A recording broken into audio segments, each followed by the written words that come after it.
Hello, everyone, and welcome to Smashbox TV Podcast 473. Regular show. Regulator. Mound up. Yes, surprisingly, I kept the Warren G references to, I think, exactly one on the weekend. Even though we played the Regulator. I think it's about one too few. Yeah. It was a 4-day event. You had to at least get one in on opening day and maybe one in on final day. That's my personal opinion. I concur. At one point, I was double checking a few lyrics. I thought I was going to be able to get them in there.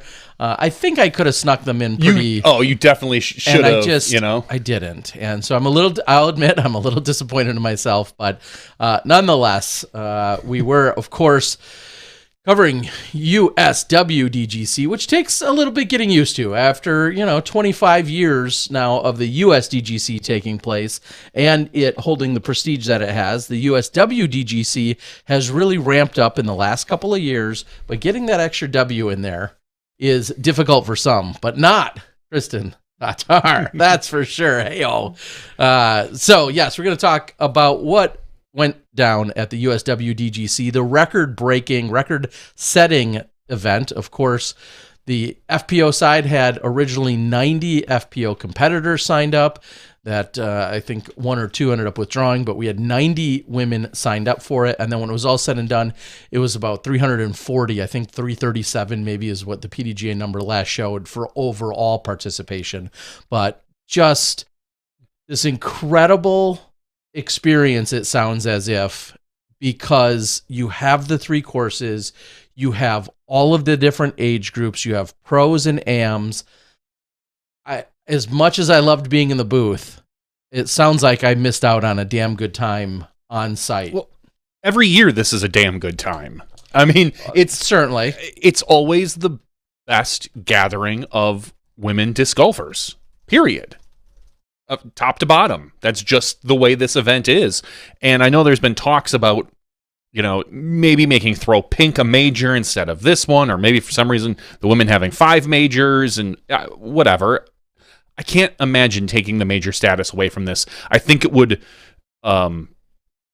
deter a lot of our players from going and kind of, I don't want to say ruin, but it would really change the atmosphere of this event. And I think that having this as the women's major is still the best move to help promote the women's game overall. Yeah, the reunion that it is, and the fact that we have all of these different divisions represented. One of the biggest challenges, just like our pro or AM or junior worlds, the biggest challenge is always, are there enough courses that appropriately challenge all of the right divisions? I think that's always, at the end of the day, the biggest challenge. And when you have 3 courses that were in one park, and as far as I understood, I don't believe there was any play outside of Cedar Rock Park. If you have 3 different courses that are inside one park, hopefully you're able to do all of that. And we might have a chance to catch up with one Lance Brown, who I was informed was one of the primary course designers and architects of sorts out there for this final course, this FPO course. And so maybe later on in the show, I know he's currently traveling. I think he's doing some other things right now. If it works out, there's a good chance that we might be able to get him on actually and have a little bit of insight from him. So I just wanted to throw that out there. He is Kristen. We love them both. I did have conversation with Kristen yesterday. She even mentioned this during her post-round interviews that she was looking forward to taking a little bit of time off. One thing that I know she was out doing today, her and the family were going to go do some hiking and trails and other things, maybe even a mountain or hillside or something of that nature, some hiking today. And then with, of course, it being on the East Coast, she was definitely concerned about the timing of how everything would go down. So she is not going to be joining us tonight, unfortunately. I think for Kristen, maybe we look at getting her postseason when things slow down. Let's let her maybe rack up another win or two. I don't know. I'm not judging. I'm not predicting yet. But if I were an odds maker, I would say 2 big events left. Let's at least get Kristen one of them. Yeah. And then we can maybe have a good summary of the season with her. Because as we know, not only, like you said, being on the East Coast, but she's not much of a promoter of herself on podcasts and such. You really have to catch her at the right time in the right situation in order to get that. So, yeah. So first and foremost, congratulations to her. And I, more than anything, do hope that she's able to actually do some relaxing. She speaks often about it's like her and Silver's anniversary. Yeah, yesterday it was their 7-year anniversary, so that certainly gets factored in. And then the fact that her daughter is there as well, and she wants to be able to decompress and have some of these times to herself or them to be able to share. And she's been pretty blunt in some of her interviews, talking about how like there's a lot of things to do in the U.S.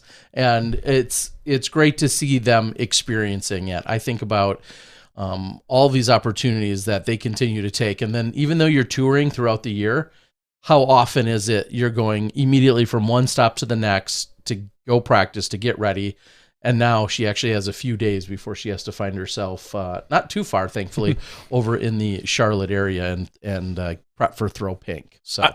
Speaking of a lot of things to do in the U.S., I really like following Evelina Salonen on Instagram because it's like seeing your own country through a different set of eyes. Yeah. Because, I mean, very simple. She posted a picture of just like a downtown, a little city downtown, just a classic Americana. So cars on the side, a little, just a downtown, and like she was just posting like, "Oh, what a beautiful city!" And all I kept thinking is like, "Yeah, it's like a city. Like, what? I mean, it's like any other small town in the United States." But I think that's probably way different than their small towns because their small towns are 500 or 800 years old. Our small towns are like 200 to 300 years old. It's just a completely different style. So being able to follow her specifically is a real fun just perspective on what they get to do every day. And I know Kristen Tatar also posts quite a bit some of their adventures as well, but I really do, if you want a very fun and innocent perspective on travel and life on the road, it's Evelina. If you want a different, my favorite follow on Instagram though is Ella Hansen. Just because she seems to always be having fun. And every once in a while, you get a great dance video. Yeah, that's true. That is true as well. So, congrats. Let's start. What you want to start on FPO side, or you want to start with all the other divisions that weren't necessarily? Let's start with FPO, and then we'll rattle through some of the other ones because this might just take us the longest. So overall, winning this event, as we said, Kristen Tatar. I'm going to continue to say Tatar because I don't know exactly how you're pronouncing it yet. Okay. And I understand. You don't want to be thrown under that bus with the thousands of others that decided to come at me in some capacity this weekend, some of which might be perfectly right, sure. Some of which were for sure definitely wrong. But plenty of people still want to ride the challenge train about where it's at. I'm just going to stick with Tatar. So Kristen Tatar, 18 under par.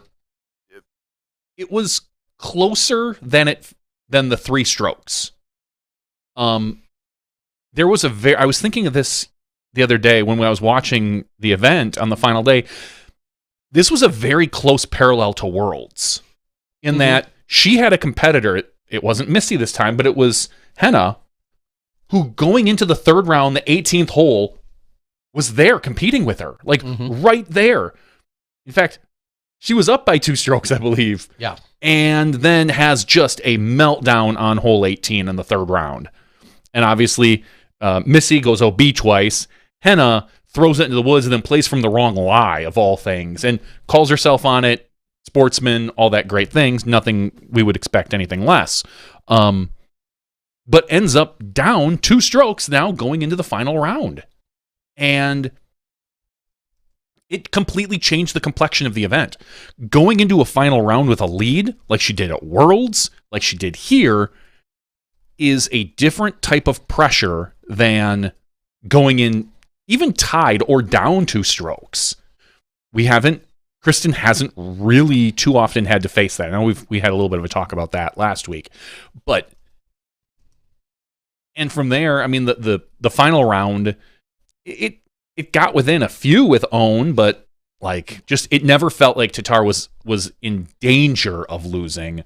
There was always that thought like she could. 18 is coming up. She's only got 4 strokes going into 18, anything could happen. And even though you kind of know with Tatar that's probably not going to happen, but we'd seen it in the past. So I kind of drew a nice parallel between that and Worlds, and that Tatar just was able to kind of, again, not cruise through the final round, but not really stress herself out. And she played very well. Own made a tear coming from third place, shooting an 8 under par, the course record, because I think previous to that it was maybe 7 or 6? 6. And in the middle of the course, rattled off 7 straight birdies. Just unstoppable to get within a few strokes, and then she takes the bogey on 13, and that's when you kind of thought, all right, well, the miracle comeback isn't probably going to happen. And Owen finished, 3 out of 4 with a bogey in there, birdies. So 3 out of 4 birdies with a bogey in there to end up losing to Tatar by 3 strokes. So overall, a great battle amongst a couple different women, but as Mo likes to put on Twitter, whenever Tatar is going into the final round like this, like the Thanos meme, like she is inevitable. Like it's like you can't get away from her. Yeah, she's got the highest floor in the entire division. And as we were just saying, the chance or the likelihood of Henna actually pulling it off was 100% real for so much of the weekend. She was playing so great. Sometimes she's plagued, like Evelina. They can be plagued sometimes by short-range putting. That didn't appear to have any significant showing for her this weekend. And yes, there was a misstep here or there. And then sometimes when we see that will snowball into 2 or 3 or 4 of those instances. That wasn't really the case for either of them throughout the entire weekend. I think that was one of the... With Henna, the final round did get her a little bit. It did, but I mean, she wasn't in a position where she was struggling from 8 feet and then, airballing 2 or 3 times back and forth. That never really happened. And everybody has said it. It's an elephant in the room, and it's... it's not like anyone's sugarcoating it. I would love or to tries to ignore it anymore. That's the only reason why Evelina and Henna don't win more tournaments. Yes. It's the only reason. I'm with you, because their tee to green is phenomenal. They're Exactly. usually leading. I would like to see Henna going into that final round in the position of the lead. How does she react that way, as opposed to having to push? Sure. And it's if you're Kristen Tatar, I think you've got probably the strongest mental game in the field. But if you're Henna, that's a big difference. Yeah. Chasing, especially coming off that hole 18. Yeah. And being in the lead, where assuming if she was in the lead, she had a decent hole 18, maybe she could have continued that. And instead, she, her final round, she has a 36% C1X, misses 1, 2, 3, 4, 5, 6, 7 of them inside the circle. And which, again, unacceptable. She knows she's not going to win that way. There's no shock there at all. So I would just have loved, that part of me, that competitor, would have loved to see Henna in a different position with a different mindset. So, but Henna ends up taking third. I mean, still a phenomenal. 6 months ago, Henna and Evelina they weren't in the conversation for a while. Yeah, not nearly as much as they had because of been their putting for the previous few years. And so for both of them, I believe they both have missed the Pro Tour finals. Yep. Neither of them had qualified. I know Evelina... They would have had they played D-Glow. Yeah, Evelina needed to essentially win. And the same could be said of Henna. If either of them, per se, would have won the Maple Hill. Well, that's an automatic bid. That's what I'm saying. That was their last chance at really being able to get in. So, yeah, Throw Pink, I think they've both posted something about playing Throw Pink, will be their last one of the season here in the U.S.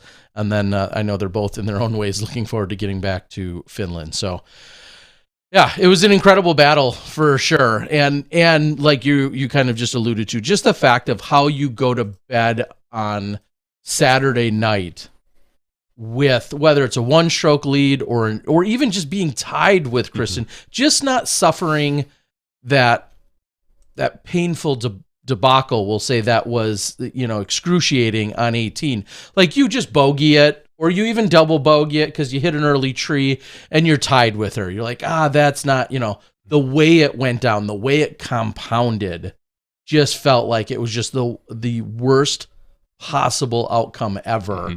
And so being able to reset that next afternoon, I give her a ton of credit to come out and fight, as well as she could, because that's just absolutely eating her up inside. Understandably so. I don't think there's anyone in the world. I think I posted maybe on Twitter something along the lines of, or replied to somebody just saying, like, if you weren't heartbroken by that, I'm not sure you have a heart. Yeah, I don't know where. I don't want to see any. I don't want any more look into your soul. Like, that was just excruciating. Somebody did specifically post and say, in the booth, how do you deal with that? I'm like, I was heartbroken like everyone else. Like, nobody takes any joy or justice or excitement in any of that because of everything that compounded in the way that it went down. You can struggle on a whole and be like, well, that's kind of their weakness. I maybe saw that coming, but just the way everything went sideways for her, just terrible. So very, very unfortunate. And I will make the public clarification.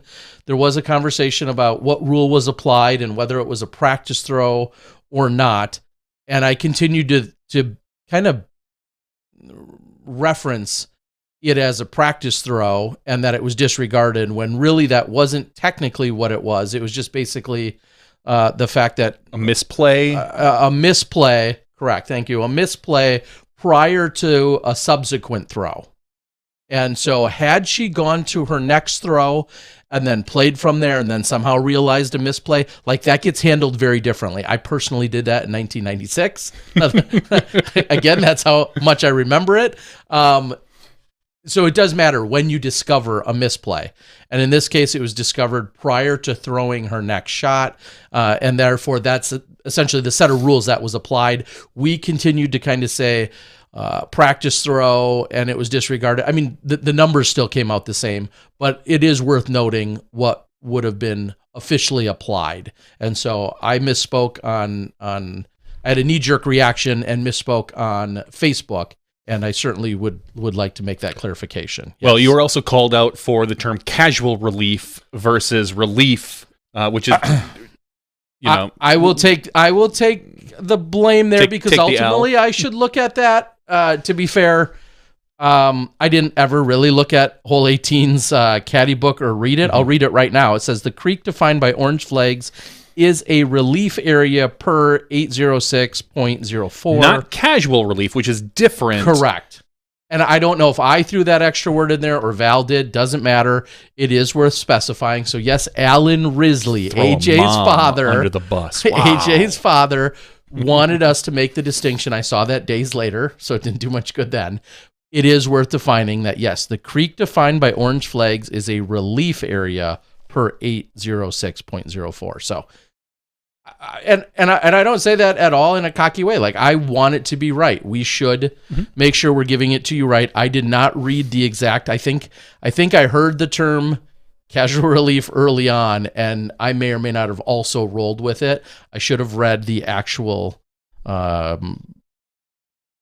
T-sign rules myself to look for the exact word, but it was not casual. It was considered a relief area, which is then usually played differently from a casual relief. So yes, let's get it right. I'm all about it. Get it right. And if people don't think I can't admit to being wrong, I'll admit all day long if I'm wrong. I have no problem with that whatsoever. I want it to be right, and right for the record books and right for everyone else. So yes, I apologize if any mistakes were made. And tied for fourth place with Evelina Salonen, the person who was tied for your leader after the first round, and coming off of her win at the MVP Open, Haley King ends up tying for fourth. Has unfortunate second round where it just looked like she was checked out, honestly. And I'm not in her head. I don't know, but just poor play, a couple of easy missed putts from her perspective. She posted about it on social media that she needed to get back into it. But she ultimately did. She shot a 67 and then a 65 the second round, which was like the second hottest or third hottest score on the course. So congratulations to Haley. In sixth place, Jessica Weiss. Seventh place, Valerie Mondahano.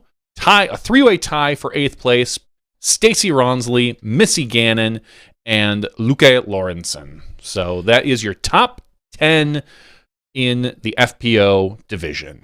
Yeah, and within that top 10, it is certainly worth mentioning that when we see those women, Missy Gannon came up 6 spots in the final round, having what I believe was her best round of the tournament, that particular round.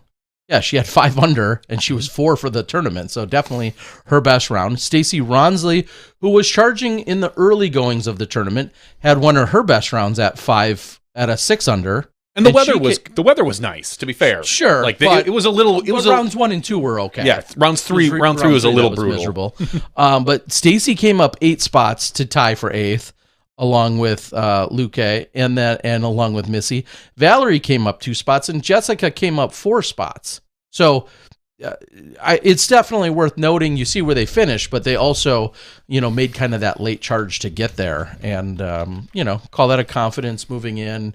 Whatever, finishing strong. I mean, Missy Gannon, deemed big money Missy, has had such an incredible second half of the season. We constantly talk about how she's been on fire essentially since around PCS, around Des Moines and that general time frame. She's been on fire.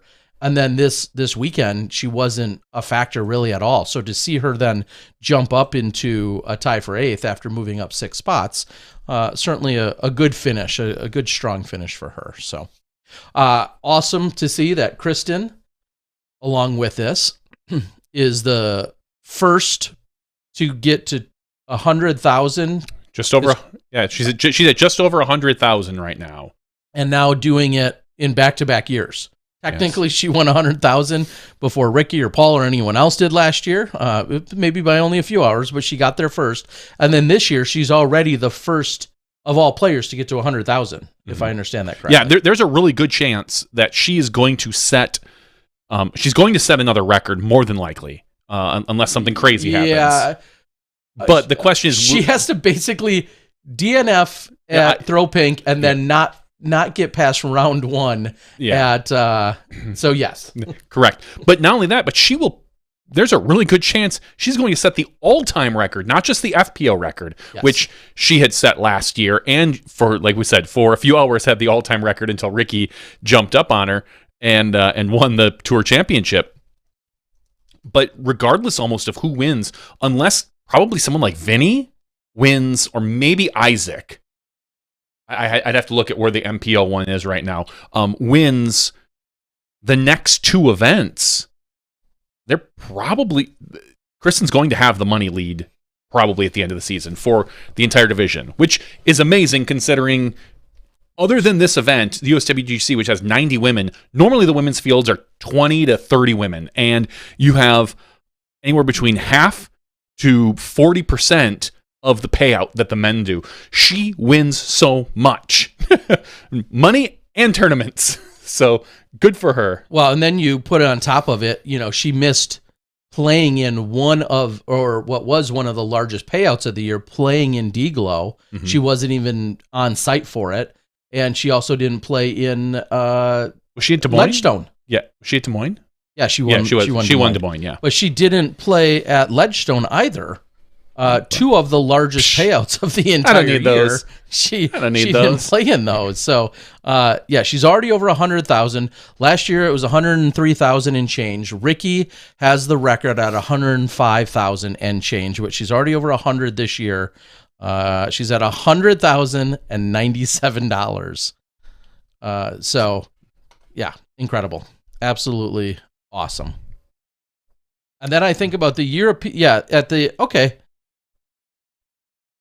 so at the European Disc Golf Championship, which she went on to win, she had that huge lead and still went on to win it. She got $3,700. We'll call it $3,800 if we want to be nice and round up, 37 whatever. First place, D-Glow, for own was 15 or 16 or... No, what? It was like 12. It wasn't... 12? Let's find it. Sorry. All right. 10. All right. Yeah. So she could have racked up another $7,000. Assuming she wins. I'm not saying just if she wins. Just knowing though, like that, and like we said, Ledgestone, 2 of the biggest payouts of the year, bigger payouts of the year, were 2 events that she also wasn't at. So Nonetheless, insanely impressive for sure. I've been told, and this is the only reason why I could say what I did a moment ago. I mentioned it on air, I think at MVP, that payouts for the Pro Tour Championship at Nevin are at least going to be what they were last year. Okay. At least. And it's what I expect. Yes. I know it's a big expectation. I shouldn't expect anything, but I don't see the Pro Tour moving backward in pay usually. So no. at minimum, probably maintaining, if not maybe an extra couple grand. Yeah. So that's I was told it would be at least that. So we'll see how it gets added. But just if you do want to think ahead, I don't know what Throw Pinks looks like, but let's just say it's 10. Hopefully. Probably 10,000. Yeah. And if she were to win the Tour Championship, of course, these are all, big ifs. Even if she is a heavy favorite, there's still two big ifs. Was that if 25 she wins them? For? I think they both got 30 last year. They both got 30 last year? Okay. 30 or 35. They both got, the champions both got 30. I know they got matching. I just couldn't remember the amount. So you're talking about potentially adding another 40 onto that. Yeah. Not bad. Yeah, not a bad deal. Not too bad. Let's talk about some of the other winners in the field. We're going to go to the FP40 division. We'll probably just rattle through these relatively quickly. Jen Allen wins this one, shooting 14 over par, beating Stephanie Vincent. FP50, Des Redding beats Juliana Korver in pretty handily fashion by 10 strokes over 4 rounds. Not the outcome that most would have predicted with the way JK's been playing on the FPO side, and she had her by 50 ratings points. So it largely was the first round.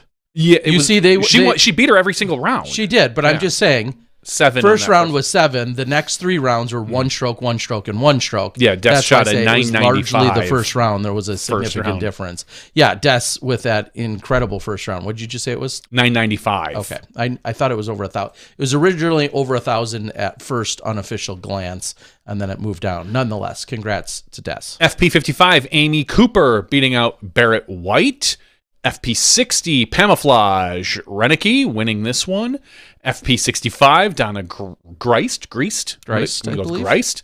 FP75, a name I love to say every time, Sylvia Vokes, who is just an absolute Hall of Famer, and she's a Hall of Famer. Mm-hmm. Yeah. I couldn't remember if it was just her or Dr. Rick, and I'm like, no, they're both in there. Yeah. Sylvia Vokes, who just... If you ever get the chance to sit and chat with Sylvia, just an absolute pleasure. FA1 over into the amateur divisions, Virginia Polkinghorn is won in a playoff over Jennifer Smiley. So and my understanding is Virginia could have played in FJ15 or something. She's very young. Yeah, I've seen her win or at least podium at various junior worlds for a number of years. Her mom was out playing somewhere also, I believe, within one of the divisions. For as young as she is, she's got a parent involved because her PDJ number is 76009. Yeah. So, the next, there's only like one other player with a 5-digit PDJ number, maybe 2 or 3. Yeah. But so congratulations, Virginia. Moving down to FA40, Brandy Buckaloo wins this one by 3 strokes over Michelle Cable. FA50, Allie Lawler. FA55, Angie Jones. FA60, Janice Jones. FA65, Donna Stanley. FA70, Patty Adams. I love this. FA75. I just love the fact that we're getting like FA75. Mm-hmm. This is phenomenal. Judy Binns. FA2, Samantha Landers. That was a big field. FA3, Abigail McDonald. FA4, Sierra Adams. FJ15, Kayla Hess. Also interjecting, Kayla, I think it was round 2, got an ace on hole 2, and I believe was the first ace of the entire tournament. Nice. And it may have been round 1, but I believe it was hole 2 regardless. So shout out to her again. I shouted her out on the broadcast. I saw the social media post, and I want to get the shout out in there. So congrats on the ace. Great job, Kayla. FJ12 is MJ Gager. And FJ10, Hayden Harper. Congratulations to all of the winners. There's a lot. I've been thinking a lot about, because as we know right now with Kristen Tatar, and Terry, please just don't interrupt me. Just sit down, button your lips, and don't. There's a lot of people talking about the GOAT argument. And what I keep thinking is how people are looking at Kristen Tatar's skill set and her rating and saying how great she is. No doubt. For me, the greatest of all time, I think you need a little longevity. Kristen Tatar is really just kind of getting into her second or third year in the pro field. But I look at the women that are coming up in the next 5 to 10 years that are going to have all the skills that KT has. And all I think is like, cool, in 10 years, we're going to look at Tatar and we're going to talk about Tatar probably almost in the same way we talk about Juliana Korver from whatever, looking at these fields, like, Kristen Tatar was only facing these women, and her average field, competition was like rated like 950. Like, who cares? Look at Kayla Hess. Now she's beating all these women, 970 rated women, and it's like, we're gonna look at this field for the next 5, 10, 15 years and watch the quality of the play go up and up and up. It is going to be fun to just kind of watch this field grow, because I don't want to say it stagnated for many years, but it didn't get the momentum that we truly have now until the last, I would say, 5 years. It was always growing a little bit, but in the last 5 years, like a lot of things in disc golf, we've seen it really take off. And I think a lot of that has to do with the payouts we're seeing. It has a lot to do with the personalities on the FPO side.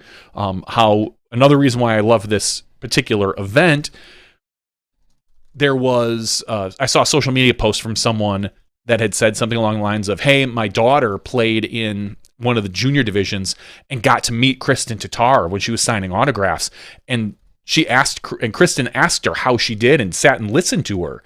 And it's that type of personality that I think is really going to help push our sport. And it's not just Kristen, it's basically every FPO player. I think I honestly have a hard time thinking of any FPO player that wouldn't give the time to a junior girl to sit and chat with them about maybe how their round went and just talk to them and maybe sign a disc. It's really great. But it makes me think of like these greatest of all time conversations, and all I'm thinking is like, cool, in 10 years, it'll be somebody different that's looking at this than is going to be the first 1,005 rated woman and is going to be putting, they might not have the same season that Tatar had where you're going to be not dominating, but winning every major, but you're still going to see the level, the skill level be better than Tatar in 10 years, I think. There will be someone better than Kristen Tatar in 10 years. Just period. It's just the way. Not according to what everybody else knows on the internet. Well, they don't know. I'm on the internet too, Terry, so my opinion matters. Okay. And I've got a microphone, so I've got one up on him. I'm on the internet and a microphone. Yeah. So ultimately, it's the FPO field is in a good place just scrolling through all these names. It's going to be a lot of fun. Well, what I'll say to that real quick is, you're basically saying that the floor will continue to rise. Yep. And that skill sets across the board from a larger swath and variety of women will continue to get better throughout. And it's just going to be a much more, it's going to continue to be competitive, but the competition and the space is going to continue to get better. And I'm not saying in 10 years Tatar isn't going to be even in the FPO or winning. Look at Owen Scoggins. Look at Jen Allen. Exactly. Look at the women who are still can maintain. I think at worst you're going to see Kristen Tatar in 10 years. She will be like, you're going to look at her and be like, yeah, I'm not going to be shocked if she wins, but she's probably a top 5 to 7 golfer compared to maybe the women that we're going to be seeing out there. It's just the way the field goes. And Tatar's 33, 31. Looking at that Masters field, with already the slight injury history that Kristen has, it wouldn't shock me if she slowed down a little bit in get a bunch of wins the next 3, 4, 5 years and slow down. She might get bored with winning. She might get bored with winning and lifting trophies. She's a very competitive person, and she may find something else to dominate. No, I don't think so. I don't believe I'm about to say this, but this is everything he just said, and how we feel about it is clearly no disrespect to her current skill sets. And I think some people are immediately going to be like, oh, you don't think she's that good? We're not saying that. No, she obviously is incredible and is on top of the game right now. She's the best FPL player out there right now. Exactly. And it's just inevitable, though, that we're going to see others also show up with similar skill sets. It's inevitable at this point as we continue to see. Just think, how many of you knew Silva Saarinen's name 18 months ago? Unless you lived overseas, you didn't. And now you see how she putts? Do you see She's so good. how she putts? She's so good. Are you kidding? And I'm not just claiming she's going to be the one that is going to be, next in the line necessarily. She's already old. But I'm just she's saying. Like, what, 17 or something? 18? I don't know just how young she is. I don't know, but she's already too old. I'm sorry. I'm looking at these juniors that are going to come up and dominate. The point is that when you, as good as Kristen is and will continue to be, when we have 5 Silva Saarinens out there, it's going and just the competition is going to continue to rise and eventually then compact a little bit. And like you said, at some point you're gonna be like, oh yeah, but field size was or field depth. Field size and depth. Yes, size and depth are both going to continue to grow. The more the quality of the FPO player rises, the harder it's going to be to keep the field sizes what they are. Because right now, like I said, the field sizes are 40, 50, and 60. Yeah, you're looking at anywhere between 30 to 50, 30, maybe 60 for a really good pro tour event. And then the men, we're looking at 125. We're going to see that start to shift. We need to see that start to shift as the FPO quality gets better. You need to start getting rid of the bottom of the MPO field. If you want to keep these again, we're looking a long ways away. If you want to keep these in the same place and same time, correct, you're going to have to start going more, 50-50. You're going to have to maybe only have 80 men. And then fill that with better women. Yeah, that that's will continue to be an entirely separate conversation as to women at the same course, same property, same time, same weekend. Yep. That's going to continue to evolve as a conversation as well. And will we be fighting for I don't think equity is quite the word, but maybe will become eventually a little more equal in terms of overall spots allowed and offered. That is those aren't answers or conversations that Johnny will be part of. Those will be not only above our pay ground. Well, they'll be above our pay ground. You can't predict the future. I could be PDGA. I could be PDGA ruthless leader. That would be my title. PDGA ruthless leader, and I will just dictate. I didn't want to be a dictator. I thought that'd be too much. Ruthless leader, I'll go with. And dictate my particular plans, which are always right, to the entire PDGA. So I'm just saying, you can't see the future, Terry. Even though you just predicted it. Well, whatever. With the FPO division. Anyway, so yes, awesome. Here's the only snippet of GOAT conversation that I want to inject, and then we'll move on. Because so many are throwing the word around, and I think you all know how I stand. Everything I just repeated about how good Kristen is, I'm not second guessing any of that. Just keep this in the back of your head for 1 second as you continue to lob out or scream out the GOAT conversation. If in some wild world Kristen remains 100% healthy or 98% healthy, but doesn't go on to win another world championship title, besides the 2 she's already collected, and whether we have this conversation in 2 or 4 or 10 years, and we check back in, and she has taken second or third or whatever, has not claimed another world title. What if she won every other major? She has 2. You guys continue to attach the GOAT name. And I'm not going to belabor on this anymore. I'm just keep that in the back of your mind. Here's what I say. I wasn't looking for what you say, but go ahead. I know. If Kristen Tatar were to never play another event from this point on, she retires. She's like, I'm done. She's still the GOAT? Like, if something were to befall her, if she decides, you know what, I'm going to join stock car racing. I'm going out on top. I'm done right now. Do you still attach? That's the way I look at it. Like, I couldn't. Again, because I believe you need a little bit more longevity. We've got women who have been playing 10, 15 years that have 4 or 5 world titles and multiple majors and this and that. So that's how I look at it. Like, if you were to stop right now, would I consider you the greatest? That wouldn't be the case for me and Tatar. Do I think she has the highest skill set of any FPO player probably of all time? Probably. At least the highest floor, best consistency. But we saw just, last week, Haley King beat her not to say without a problem, but like Haley King has the entire skill set that Kristen Tatar has. Long putter, great forehand, probably a smoother, further backhand. We've just seen Haley not have necessarily the mental game or the consistency. And that's the only difference. So if you're talking skill set, there are other women who match Kristen Tatar's skill set. They just can't do it on a regular basis.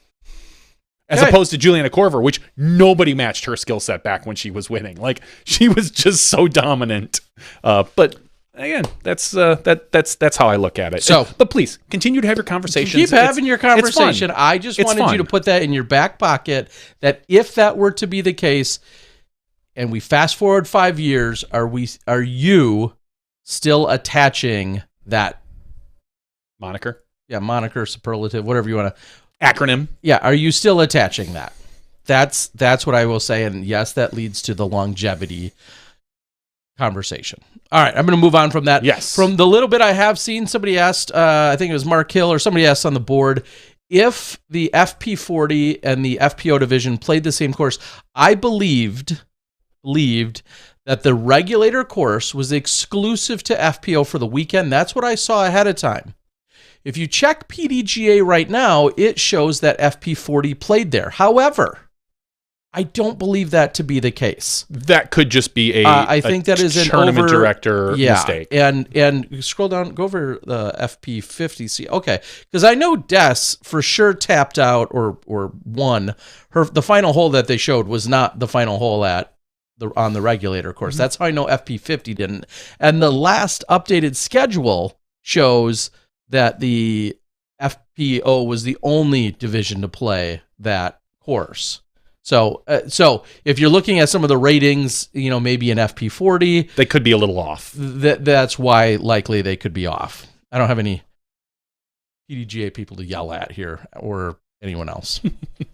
And I wouldn't be yelling, but sounds like I think there's a minor distinction that needs to be clarified at least. And this actually brings it up another good point, which is, if you go to the PDGA page, go back there, Johnny, just for a sec, and you scroll up to the top where it talks about ratings. If it says live scores and stats, it says unofficial results.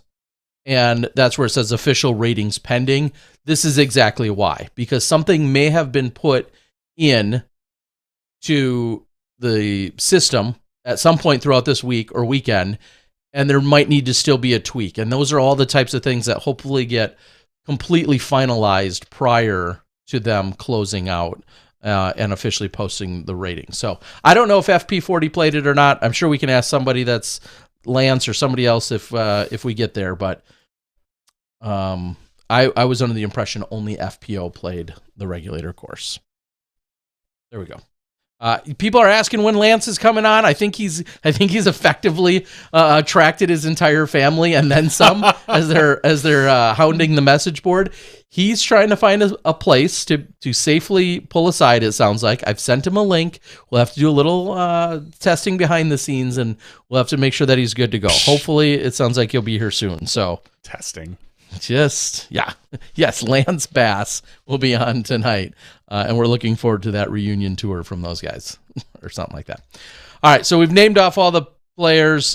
Congrats, first and foremost, to obviously all of our champions, all of the competitors.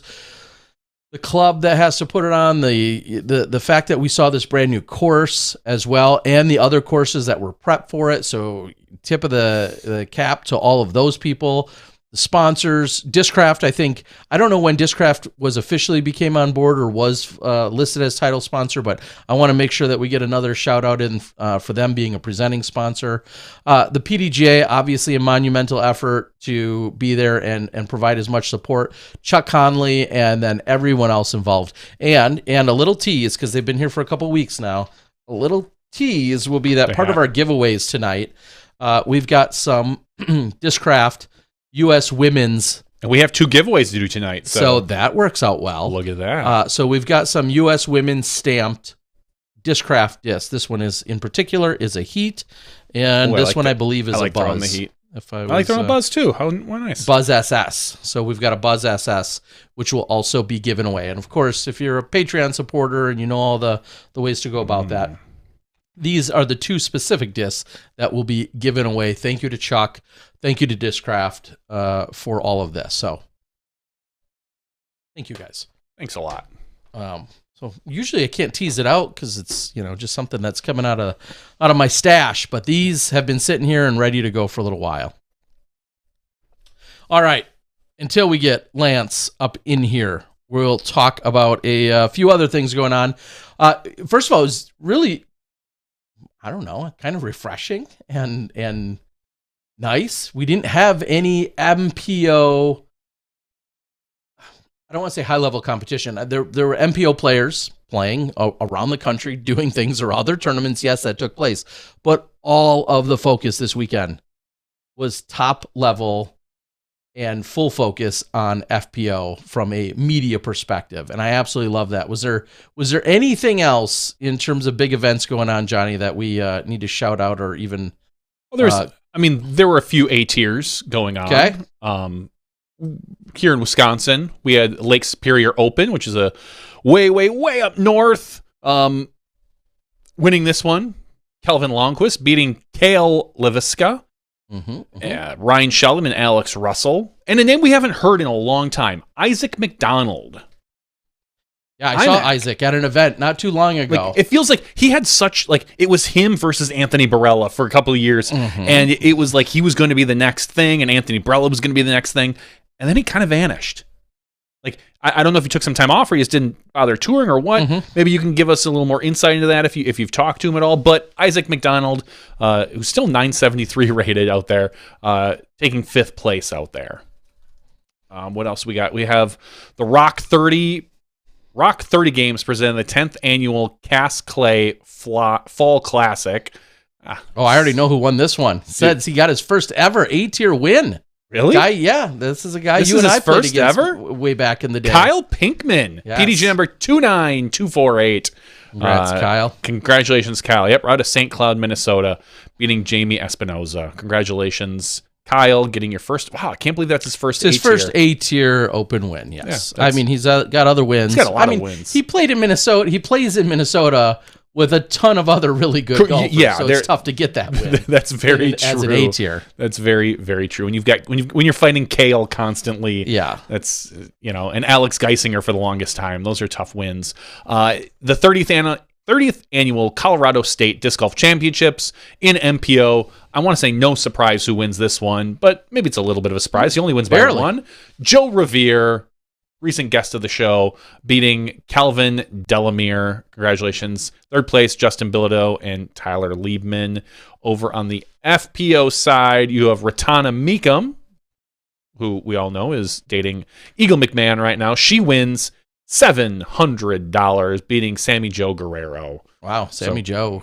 Good to see you out there. And Jenny Umstead rounding it out. Awesome. That's some great. I think Patrick Brown, I hope he's doing well. I think I saw a post from him. I think he was playing there and maybe had some food poisoning or something. And even though he was in the lead, had to withdraw from the tournament. Bummer. And he couldn't go out 2nd or 3rd round. So hopefully Patrick Brown's feeling better. Discraft's Oakland County Championship. Andrew Marweed wins this one over Tim Barham.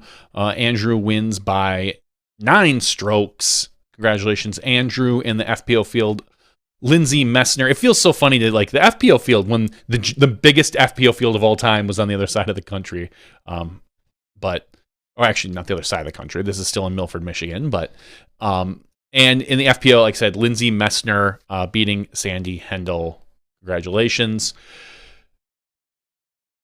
All right. That's good enough. The rest are just let's go into Indiana. I almost attended that event in the last couple of years. Indiana hosted an all A-tier. right. This is a long one, so I was going to skip it. The 13th annual Severin Lang Memorial presented by Crazy Disc Mixed Disc Pro, Crazy. Disc Crazy, Mixed Pro and MA1. I didn't want Indiana to think we were hosing them there. Zach Arlinghouse by 6 strokes over Tall Paul Oman. Congratulations. And in the FPO, there was no FPO field. Yep. So okay.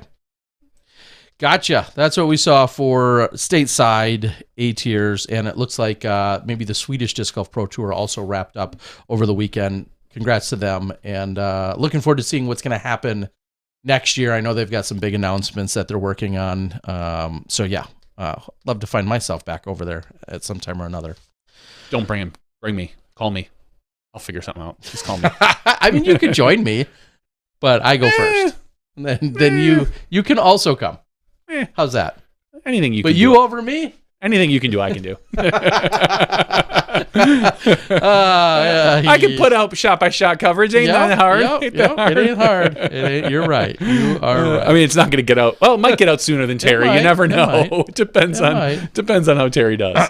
Depends on the weekend. Depends on the weekend. All right. Johnny, I'm gonna let Lance know he can click on the link, Lance. If you're watching, you can click on it, and we'll quickly try and make sure everything on the back end here works for you.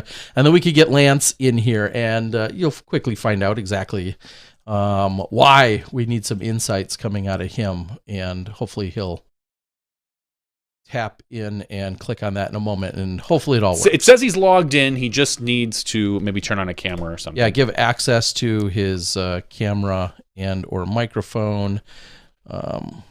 Works best. I'll send him a quick message.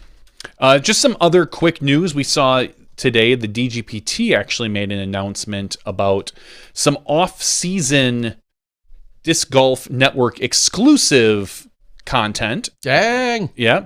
There's going to be 2 new Jomez shows that premiere exclusively on Disc Golf Network and the Jomez Pro Patreon. That's The Catch with Brian Earhart, which is kind of, they say, along the lines of Hot Ones, or comedians in cars getting coffee, or comedians in cars eating Hot Ones. I'm not sure how it works, but Brian Earhart's going to be hosting it.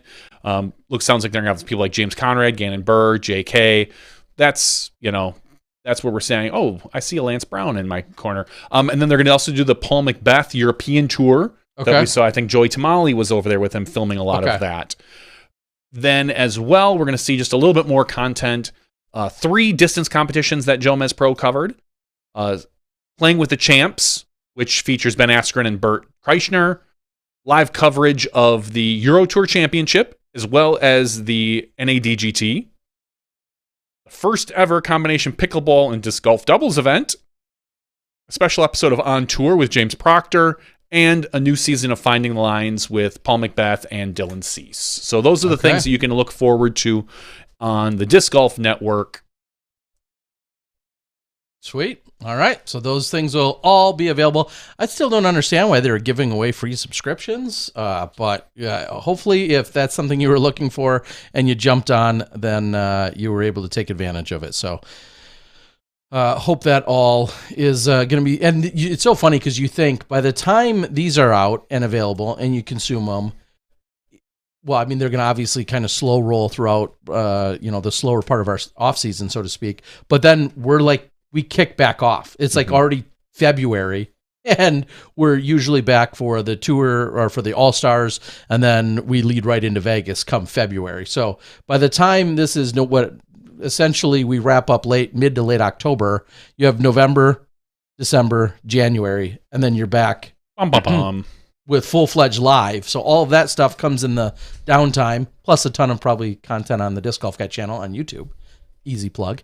But by the time, then all of a sudden you're ready to go again. So hopefully everybody enjoys what they have to offer. I mean, I'm not involved with any of that, I don't think. So it should be great. And good luck. Or Johnny's new show. You should have a show. I should have a show. Not on the Disc Golf Network though. They can't handle this. You don't think they're ready for that jelly? They're not ready for this jelly. What we are ready for, though, is a little bit of Lance Brown action.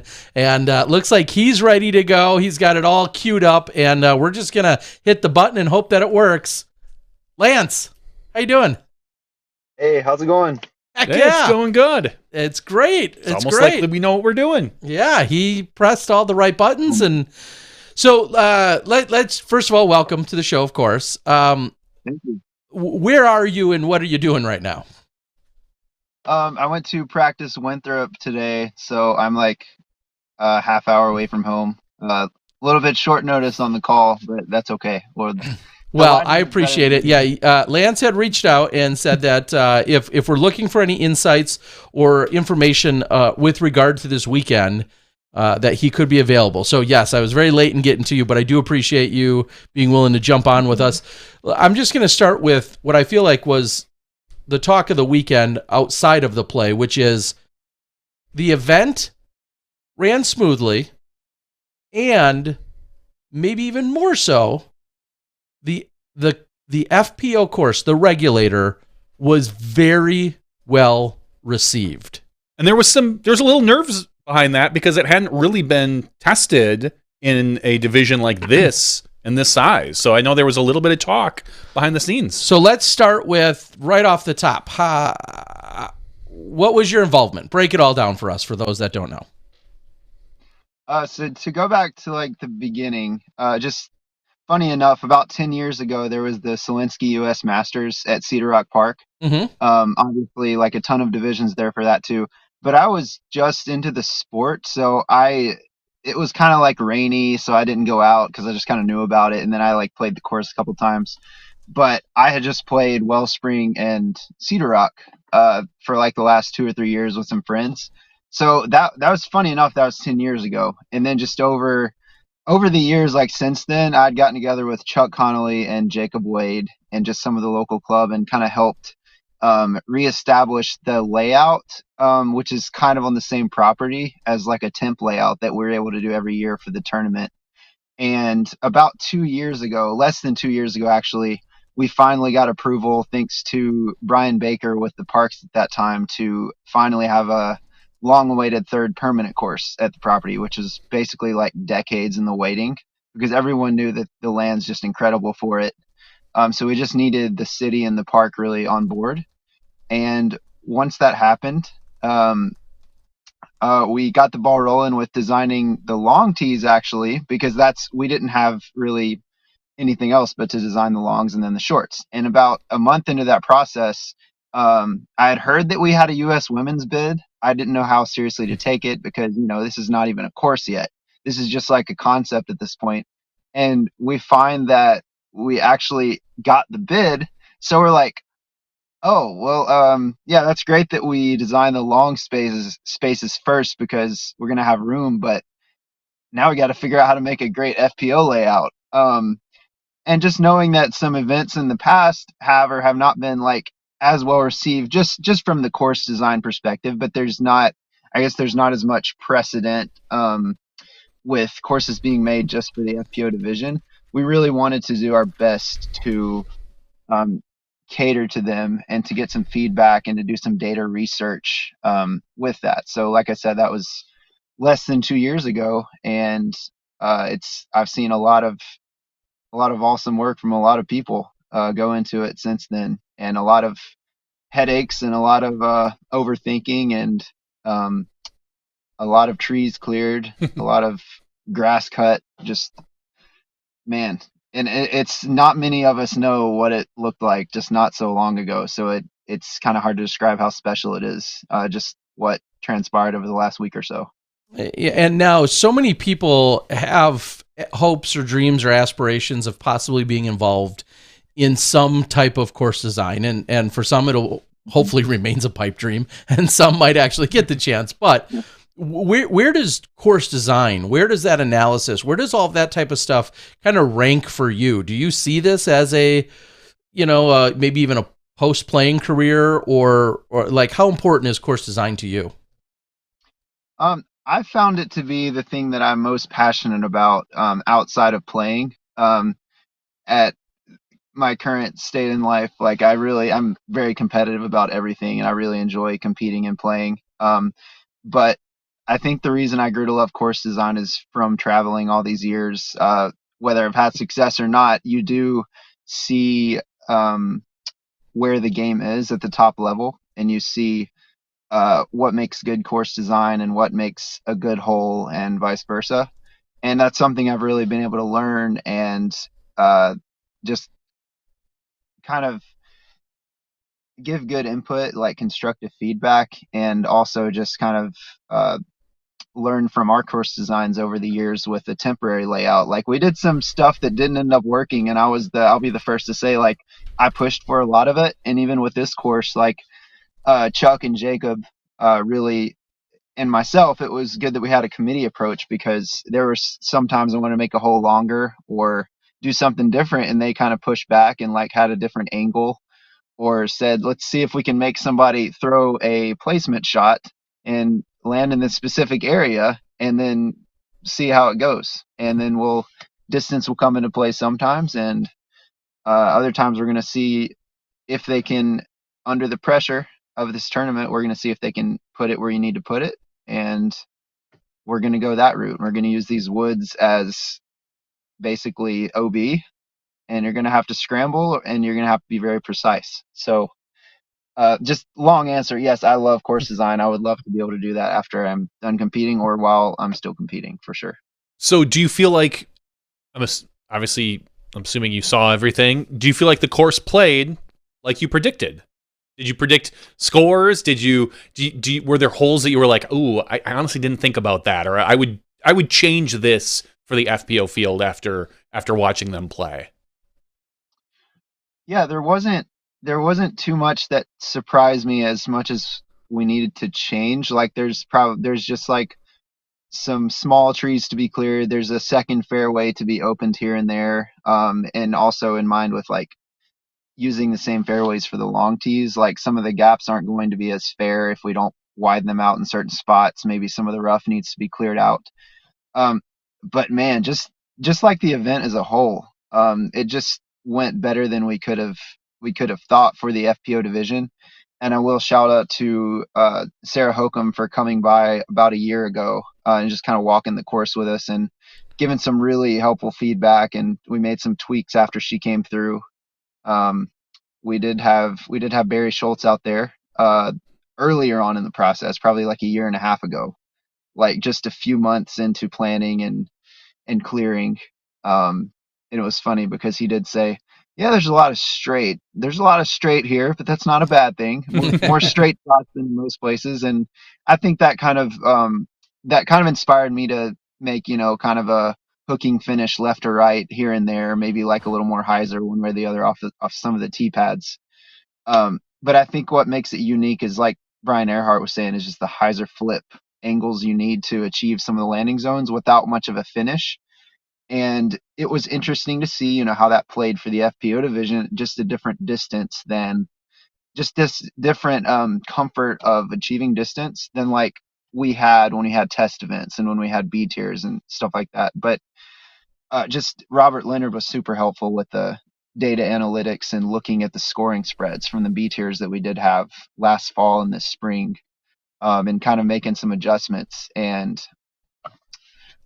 just going with all that, we did the absolute best we could. And, I would say very few things that we would change if we had another U.S. women's next month, that like very blown away by how well it was received and how well it played.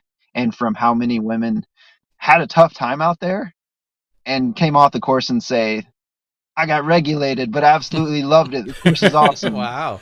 I mean, it seemed like it played very fair. I mean, if you threw, as any woods golf will see, some, you can miss by 3 feet and land next to the basket, and you can miss by an inch and end up OB 100 feet to the left or something. I mean, that's traditional woods golf. We all know sometimes it's better to miss by a lot. Yeah. But I think overall the course was really well received from not just the players but the public as well. I didn't really see hardly any criticisms. I'm trying to think of all the criticisms. The only one that I heard really was, I forget what hole number it was, where they just lay up before the river or before 13? the stream. Was it 13? It looked like a little pitch up, like a 230, 250 foot downhill pitch that some people just didn't like the style. But I think I had no problem because you had to hit a landing zone. Yeah, I mean, and then the landing zone from there. I mean, not every landing zone has to be a 300+ foot landing zone. Sometimes it's nice to be, and we saw the lead card struggle with that a little bit. on the final day. Yeah, the final day, because they were some of them are way left or way right, and having to then just a pitch to the landing zone. I liked it quite a bit personally. Yeah, that definitely grew on me. Definitely was the committee approach to having the tee that short. Like when we tested it, we had that particular tee on 13 a little bit more up the hill. But the reason it goes against conventional thinking is because you have this wide open space all of a sudden, and you have like a downhill. You would think, okay, let's let everyone air it out. But at that distance for the FPO division, just from our research, we figured like, a lot of people are going to throw maybe forehand, like a fairway driver, a driver, like going through a driver. And a lot of the ladies were throwing like a stable putter, a stable mid. But the tricky thing is, it's pretty much not like a full rip, and that you can't score on that hole unless you put it in this one strip. And it's interesting too, because you can get there any way you want to, and sometimes they're going to come up on those big trees that are kind of splitting the landing zone, and that's unfortunate, but you can still get across the water from there. But the landing zone is like coming in with the forehand from the left, kind of finishes in the line of that landing zone that you need to throw. And coming in with the backhand, your speed control has to be immaculate, and you kind of want to bump off the top of that hill and just kind of slide down there into the perfect spot. But it was really intriguing how it played as like an open hole with like a very much like a power control shot to execute, and it was fascinating to see how that played out under the pressure during the tournament. I think that's one of those shots that just seems like a chip when you're just practicing it, and then all of a sudden you get those USDGC hole 17 nerves whenever it's time to step up, and it's easy to come up short right if you're throwing a forehand, and it's easy to just saw your backhand off way up the hill, and all of a sudden you have a decision to make. Yeah, and I'll quickly add to that specific hole is I love the mentality though that every player could get to the landing zone, and I feel like that's crucial because you're then forcing them essentially to throw over the water on the second shot. So it almost seems as if it would be unfair if it were too far back, and maybe these are some of the conversations you had, to say, wait a minute, only the big arms can get to the landing zone and even have a chance to get over. I like that you don't have to be necessarily a big arm to get to that landing zone. And you still had to, there was still a premium put on the accuracy of landing there. So whether you have a big arm or not, you have to find the spot, and then you can go over. And I worry if you back it up too much. Some people are like, that's not fair. I have to throw two just to get to the landing zone to even think about going over. But yeah, that was a unique hole. I think some people would say it likens to the newer version of hole 4 that we see at Idlewild, in that you're kind of playing to that woods or that tree line, and then at some point you're throwing over. And I'm sure, as maybe you're smiling, that can't be. I'm not the first to have made that analogy or comparison, I assume. It's funny because you are the first I've heard, but I definitely have thought that ever since I saw that hole last year. Sure. At Idlewild. And Okay. I told like a couple people about it, I think. And at that time, I didn't know the tee shot would be like as short, but the overall shape of the hole is very reminiscent. And maybe from the long tee, I don't remember what the FPO tee is for that one. Or maybe they play it as a par 5 or something at Idlewild. Yeah, I think they do. And I mean, they have a shorter tee than the MPO. And right. No, they might play it as I could look, but I believe they played as a par 4. Now I want to go look, but either way, it's kind of cool that, again, you're going into a woods line, you're looking for a landing zone, then you're throwing over water that, I'd say the Idlewild water is maybe a little tougher to clear than the than what we see in Burlington. Either way. Now, real quick, I'm going to sidetrack because my producer almost threw me off considerably this weekend. Throw Mo under the bus? Yeah, I will. We were in Burlington, North Carolina. A few weeks ago, we were in Burlington, Vermont. And technically, I think Idlewild is in Burlington, Kentucky. Yeah, what are the odds? It's not like oh well, they're all on Main Street or something like that, like a super popular name. But 3 of our stops this year in Burlington's. That's if we don't get Burlington Coat Factory as a sponsor next year, I'm gonna call up Sean Jack and yell at him. I think that seems like a no-brainer. Quite a coincidence. Yeah, it is. So it's a little bit of a stretch going Burlington, Vermont, because it is like an hour away, but I've definitely gone there in my mind. That's true. Burlington, Kentucky for sure. But I did think because it's kind of the closest big city. No, you are 100% right. It is actually it is. Yeah, you fly into Burlington and then you do have a 45 to an hour drive. It's technically, I think, Jeffersonville or Smuggler's Notch. Yeah. So you're absolutely right. I guess that is a stretch at that point, but it's easy to still associate them. If you were to go out there tomorrow, and again, this is obviously wildly hypothetical and crazy, but if you were to go out there tomorrow and they said, all right, adjust. I don't want to say fix. Adjust one hole, shorter or longer tee or pin, take out 1 to 50 trees, whatever the case is. If they said, go out and make now your most significant adjustment to any one hole after this weekend's now been completed, what would that hole and that adjustment be? If any. I would have to, I've definitely learned better. This is a personal weakness of mine, how to work with the team through this. So I would have to approach the committee first. Of course. Okay. All right. Now there's a CYA if I've ever heard one. Okay. I'm confident in my my conceptualization and ideation and all that, if those are words. But yeah. I will say that I don't know that we would have a longer pad on hole 5 for the long layout, which was originally the plan. That's the first thing that pops in my head. Because over the weekend I learned that gap almost would become like not fair if you backed up, and it's so crucial to hit it, and it's such a good distance away from the tee. Okay. But let's see, something where pretend you don't need the committee. Like if you personally, whether you looked at stats, whether it was from watching golf, like where would you be like, hey, yeah, I'd love to do this. And maybe it's just a tree. Maybe it's 10 trees. I don't know. Something we had already talked about, just even since then and during the event, is on hole 6, the par 5 that I felt played pretty fair, like a soft par 5, like plenty of big numbers, but some eagles as well. Mm-hmm. I think we had talked about, we were just kind of seeing how that last row of like 3 little trees, like not little, but not mature trees, like in the middle of the fairway approaching the pin. Mm-hmm. Like they played well for a par 5, because technically you don't have to have a fair size gap if the idea is to get birdie. You're just landing short of those or at those and then pitching up. I think we had talked about moving that basket more up to the right, and clearing out like all or like 1 or 2 of those trees, so that it feels more like a true distance of a par 5. And so you could still pure like a forehand and have an eagle look. Okay. You remember Haley when she eagled it on coverage? Yeah. She went 30 like deep. Yeah. Yeah. She would be up close to, I guess, where we were talking about that.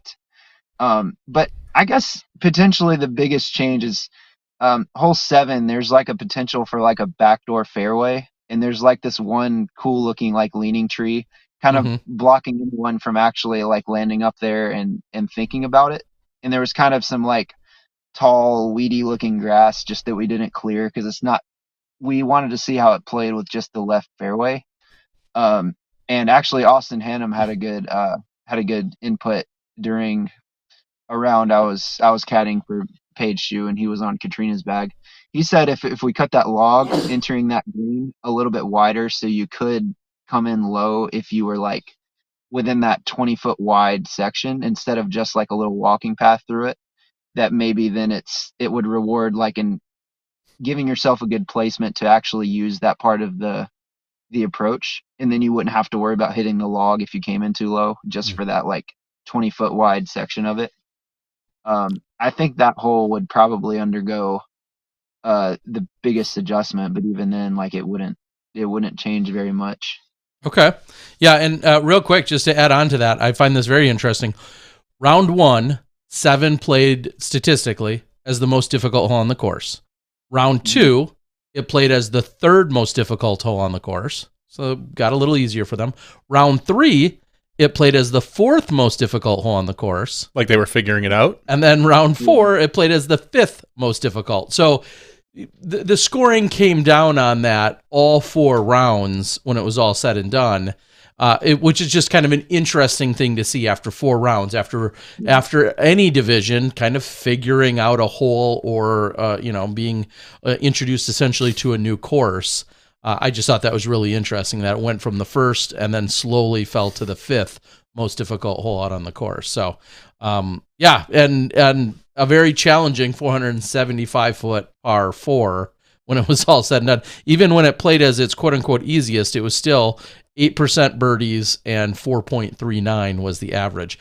And now I think, another conversation that gets to be had at some point is, and I forget how Statmando defines it, but essentially taking or tour cards, maybe that's how I think they define it, taking your tour card players, which might be 20 or 25 or 30% of the women, as opposed to the entire field of 90. Clearly, when you're talking about, weekend warriors or people that aren't playing professionally, that aren't playing every single week, that, treat this almost more of a vacation than necessarily their hardcore living and earning opportunity. You look at 2 different sets of stats at that point, right? You look at touring pros and the best of the best, or your upper echelon of top players, and then you can maybe look at it as an entire field. Those numbers ultimately look very different. Yeah, I don't mind that mentality. I feel like maybe a rating cap or something along those lines. Like if you want to look at FPO, say women above 950 or something along those lines, or 940, pick one. Or if you're talking about MPO, maybe men above 1010 or something whatever. Because touring card players, not everybody can be a touring pro. Correct. There are local players who aren't touring pros, who don't have touring cards, but they are, up in that area of I don't know if Kale, maybe Kale does have his tour card this year. Someone like Kale would come to mind if he didn't have his tour card. Sure. I would still want to include his stats, but I get that. Got to draw a line somewhere. So, is there anything else you can expand on when you just mentioned Sarah Holcomb, and that you stole one of my questions, which was, did anyone else look at it? And you said that Sarah Holcomb was there. What do you feel like was what input of hers was most either received or crucial or insightful? Maybe was it landing zones? Was it particular trees, shapes? Was there anything in particular that you really gained by having her there? I don't remember all the exact adjustments that we made. I do remember that hole 5, in particular, I was kind of pushing for it to be about where it is now, but we had tried it shorter, just as because it is a little downhill, you can tell, which, by the way, you and Val did an amazing job with the commentary, considering you had never been there, obviously, and you were so far away.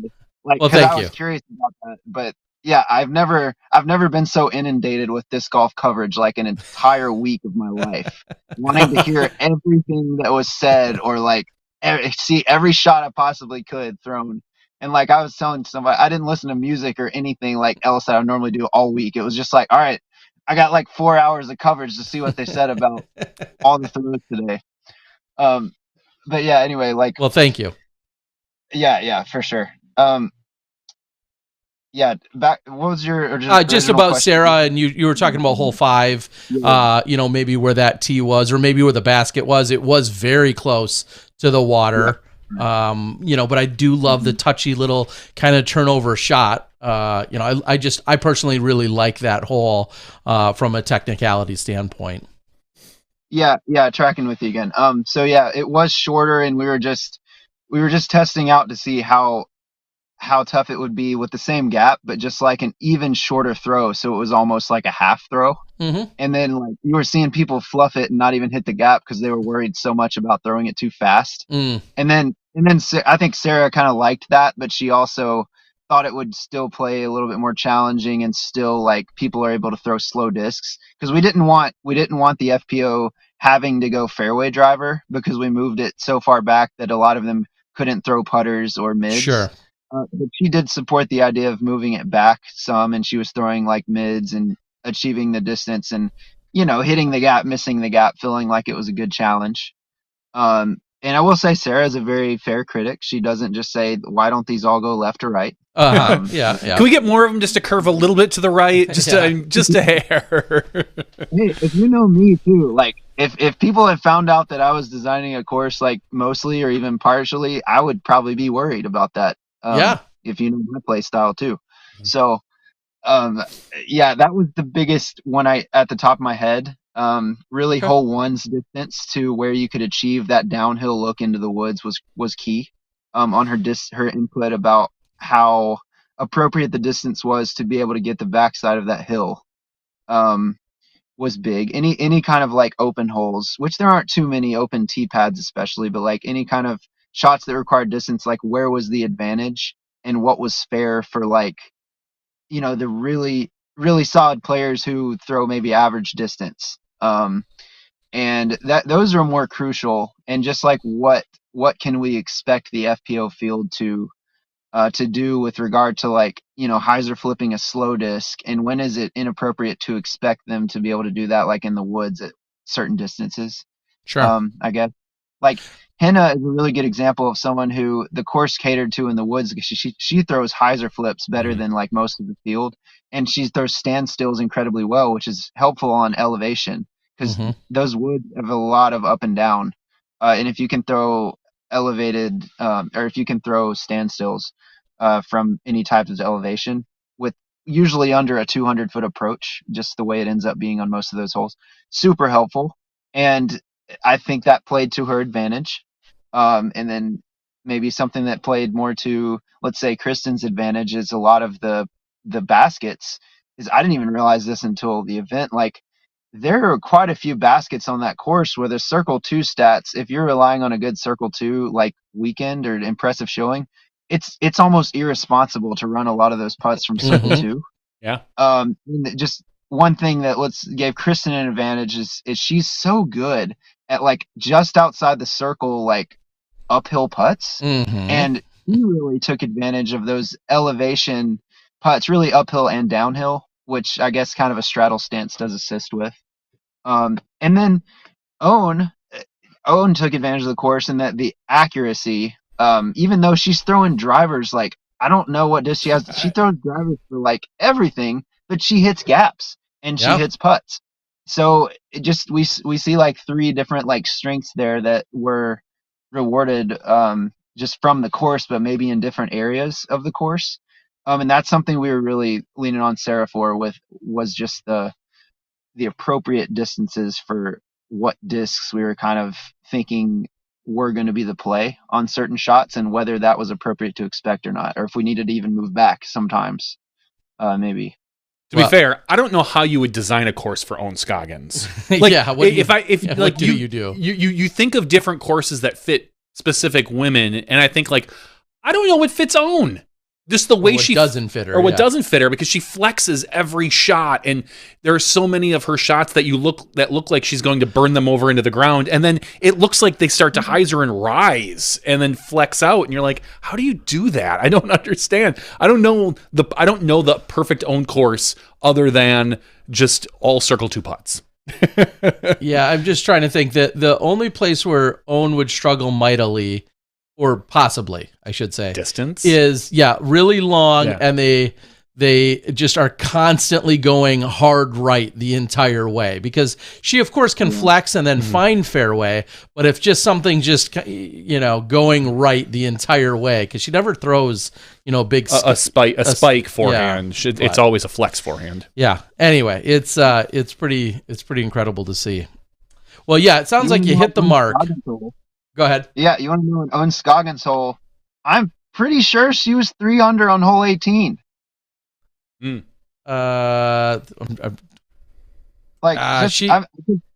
She birdied hole 4, or sorry, round 4.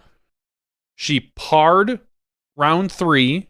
She might have been 2 under that. She birdied round 2. I don't think she got it round 1, did she? She birdied round 1. She did. 3 She destroyed under. it more than anyone then. Yeah, that is impressive. Strokes on the field. Like, that's because if you think about just from your style, I'm like, that's her backhand up the gap, like long enough to bend around the corner. I didn't really think. I think the technical shot there is more of like a stand up as it goes right forehand, so you don't have to rely on the skip because the ground there is not the best to skip. Yep. But she only has to get to circle's edge, which is the philosophy there, and she can make the putt. If you just know you have to get to circle's edge on that hole, it's not as intimidating off the tee anymore because you don't feel like you have to bend the corner as much. And then you don't have to try to do something ridiculous to get all the way up to the pin, because I've never seen anyone really parked, I don't think, after 2 shots, like anyone who's played it.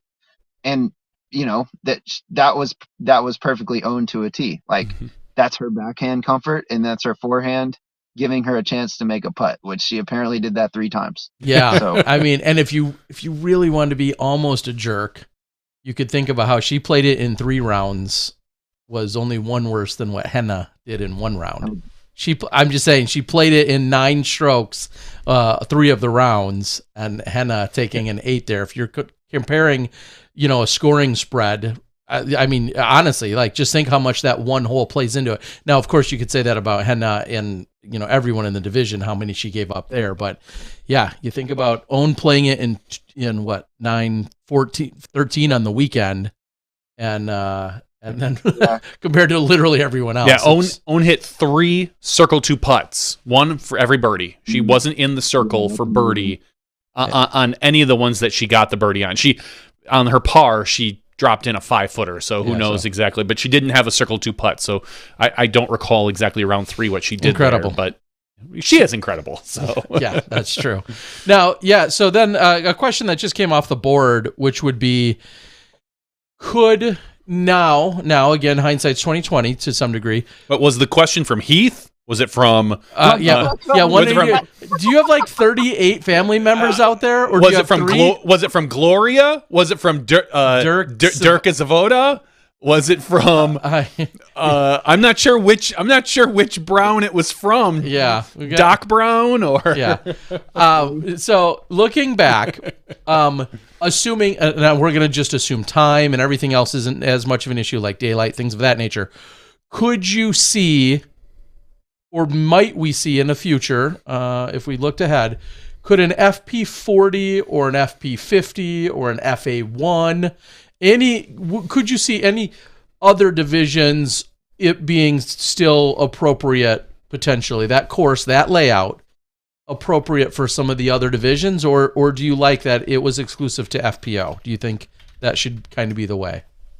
FP40 did play it because I walked Jen Allen's practice round with her first one. Did? Okay. Well, then there's some confusion among all of us because they played it all 4 rounds or 1 round? Yeah, it was FPO and FP40. Okay, then I stand corrected. Because you said earlier. The course schedule didn't have that, but the PDGA did have that on there. Okay, so there's our answer for Mark Hill and others and everyone else. Okay, thank you. I did not realize that, even though the PDGA does say it. But I thought it was a miss.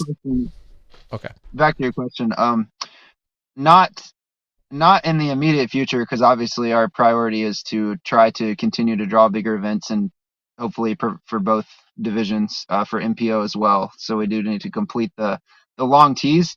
And just from initial talks we had with Brian Baker with the parks and his position now is Jason Witherspoon, I believe. And just shout out to the entire Cedar Rock Park staff, like super helpful and in a lot of work that we wouldn't have been able to get done by the time this event happened, just because the parks really got on board and did a lot of the heavy lifting. A lot of those blocks for the tee pads, which everyone seemed to love. Like Chuck Connolly was like 7x14. We're going 7x14. We're no one's going to complain these tee pads are too small. But the parks was so instrumental in getting all that stuff out there. We had we had a guy, Danny Riggleman, in the club. He was a spotter on 17 for most of the event. Like, so much know-how with putting those T pads together, and just like any kind of construction we ever need to do, like those logs in the ground, like walking between holes. And I guess you guys wouldn't have seen them, but just kind of driving spikes through some logs to create steps like along trails. Super helpful to have him in there. But just I think it could be in the cards to have shorter T pads there, but it's just not really why we put that course in. Sure. Because those two other, I mean, I didn't grow up playing the other two courses, but they're so fun, and they do cater to beginner and like intermediate level and advanced level a lot better than the regulator does. And if you did that on the regulator, like the walks are already kind of long on some holes relatively. Like they're not bad because they're in the woods and it's like a nature walk in between. Sure. But those walks would get super long if you started putting shorter tees in on a lot of those holes. And it's the goal, like from the city and from the club and everyone else, is just for that to be a championship level course, with knowing that just across the park road you have Cedar Rock Park and Wellspring. Like if you go on Google Maps or whatever and look at the park, it's literally across the road that runs through the middle of the park is just like regulators on one side, and then it's like Cedar Rock, Wellspring. Like you can go play any of them and you can have a great time, like no matter your skill level. So it's a possibility, I would say. It's kind of like, I like to think like Maple Hill has all those different layouts and all those different tees. There's a possibility for something like that in the future, I would say. It's just not in the short-term goals.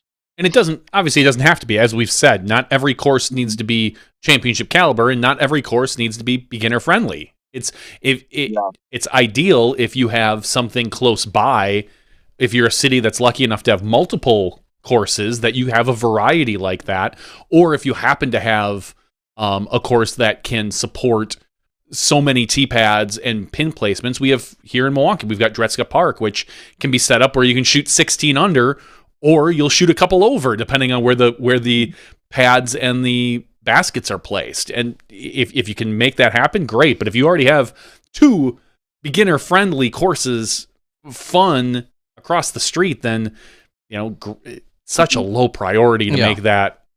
Yeah, and I think specifically, and I appreciate everything you just said. That makes perfect sense. I agree with it. I was thinking, should an FP40 or an FP50 be playing it as is in terms of those? And here's the context that I'll also then throw out and make the clarification of. Jennifer Allen shot a 14 over. She won by 11 strokes, and if we just straight up compared her 14 over, that ties for last cash in FPO. There's different feelings and vibes when you're playing in the divisions, all that other stuff. But if you're just looking at it on paper, that Jen Allen, because some want to say, look, compare them. Jen shoots the last cash position. So when you're looking at FP40 or FP50 playing it, look at Des, who played obviously other courses, wins by shooting 29 under. Yeah. And stereotypical, this isn't exactly a Jen Allen course. Sure. But not what she would probably thrive on with her skill set.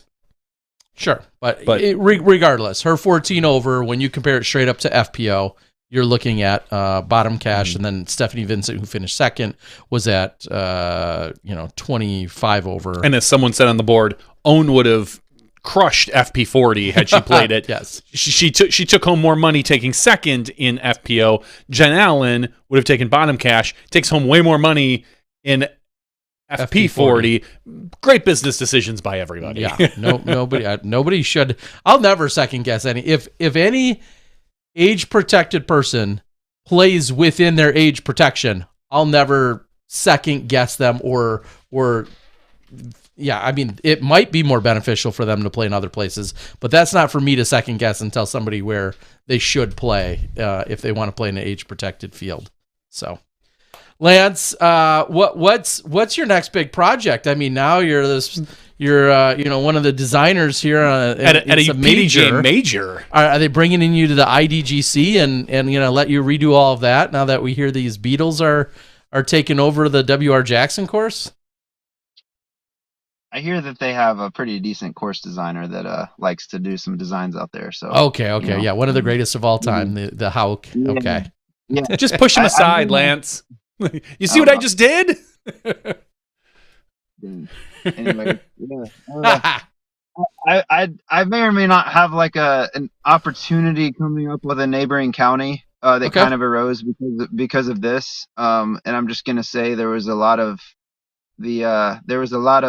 love and sacrifice put into this because it's my home. Like I've grown up like 5 minutes down the road, and used to come out to the park just with my dad and my mom to just walk the trails, because what's so awesome about the park is like, there's a volleyball court, there's a basketball court, which are basically like the warm up areas. And then there's a couple other, there's foot golf. There's a few things like that, but other than that, there's 3 disc golf courses, and there's like dozens of miles of trails, and there's a equestrian.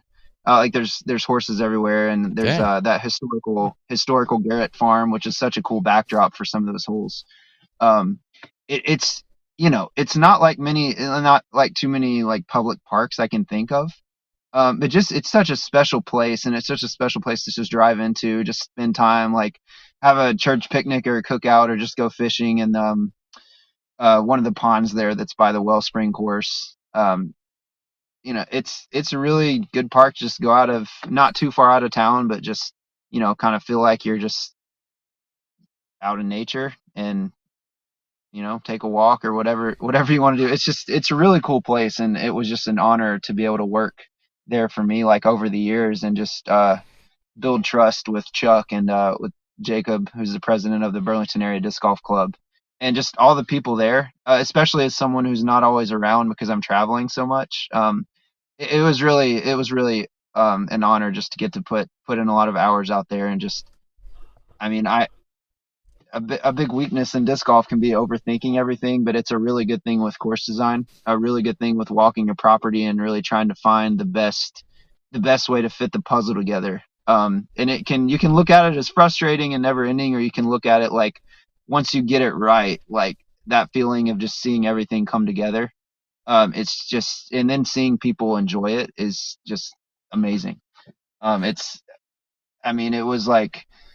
was a very full week that kind of like hit me yesterday, like after everybody was like headed out of town, and after there was no more disc golf to watch and like no one to caddy for, like it hit me like, man, that was a busy, tiring week. But it was amazing. It was worth it. It's a special place, and I definitely welcome more opportunities, and learned from several things that happened with the course that I can do better, that we can do better as a team, and that's going to help us moving forward with this course and any other projects that we work on around the area, to just kind of build the culture of this event, or not, this course and any events that we have in the future. Well, we maybe have the perfect person on now. You said you're coming back from practicing at Winthrop, right? Right now? Mm-hmm. What about the Winthrop changes? Like, what are we going to see next week? Next week, we've got the USDGC and Throw Pink. I've heard that there's for sure a change on 18. They pushed it out into the middle of the lake or something. I don't exactly know what's going on. Can you tell us? Do you have any breakdown for? Give us the exclusive on any course changes at Winthrop University? That's funny. I practiced with Grady Shue, and I haven't looked. He sent me the caddy book, but from everything I've heard, a lot of the changes that I heard about that were happening didn't happen this year. I heard things like different holes being the starting and finishing holes not happening. Yeah, there were rumors that they were going to start and finish, like hole 5 was going to be like the finishing hole. And that still might happen because of the huge spectator area right on the other side of the path, that they wanted that to be kind of they were talking about maybe making that the finishing area, a really cool water carry to kind of finalize the event and be able to have more people there on the new hole 18. But I also heard, just like you, that wasn't happening this year. And darkness is not as much of a problem. Yeah, I could see the I could see the concept, and like, taking away like 17 and 18 as 17 and 18.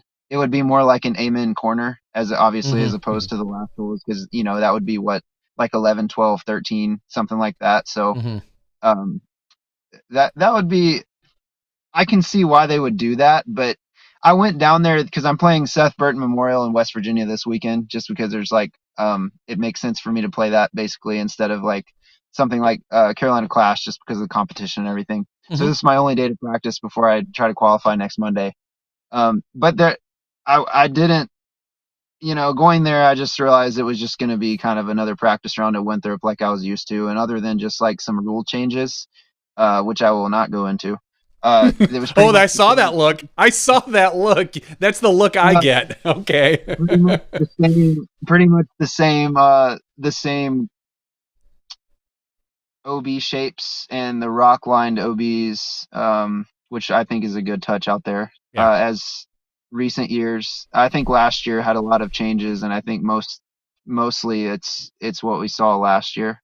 Okay. From what I remember, so it was just kind of getting some more reps in on that same thing. So nothing major, I would say. No major like redesigns or changes. Yeah, because I had originally heard someone say they were going to take 18 and push it down and almost build something out the path into the water area, almost like an island or something. There was some crazy talk going on. So like 18 down, not where it normally is to finish, but even further in. And I don't know, but there were talks. Yeah, there's opportunity. Like, it's very cleared out behind the basket, like out of bounds. Like, I guess for more spectators, so that's interesting though, because literally all you could see from down there is once people come around the corner putting out. Down there near the water. So, but you want people to be able to surround and kind of see the final moment, which I think is why they moved that the Sexton pin up there when it was a par 3, like whenever he laid up 3 or 4 times to win. Like that was with more spectators being able to see it in mind. So I could see them going to across the lake in the future if they really want everybody to be out there and surrounding it.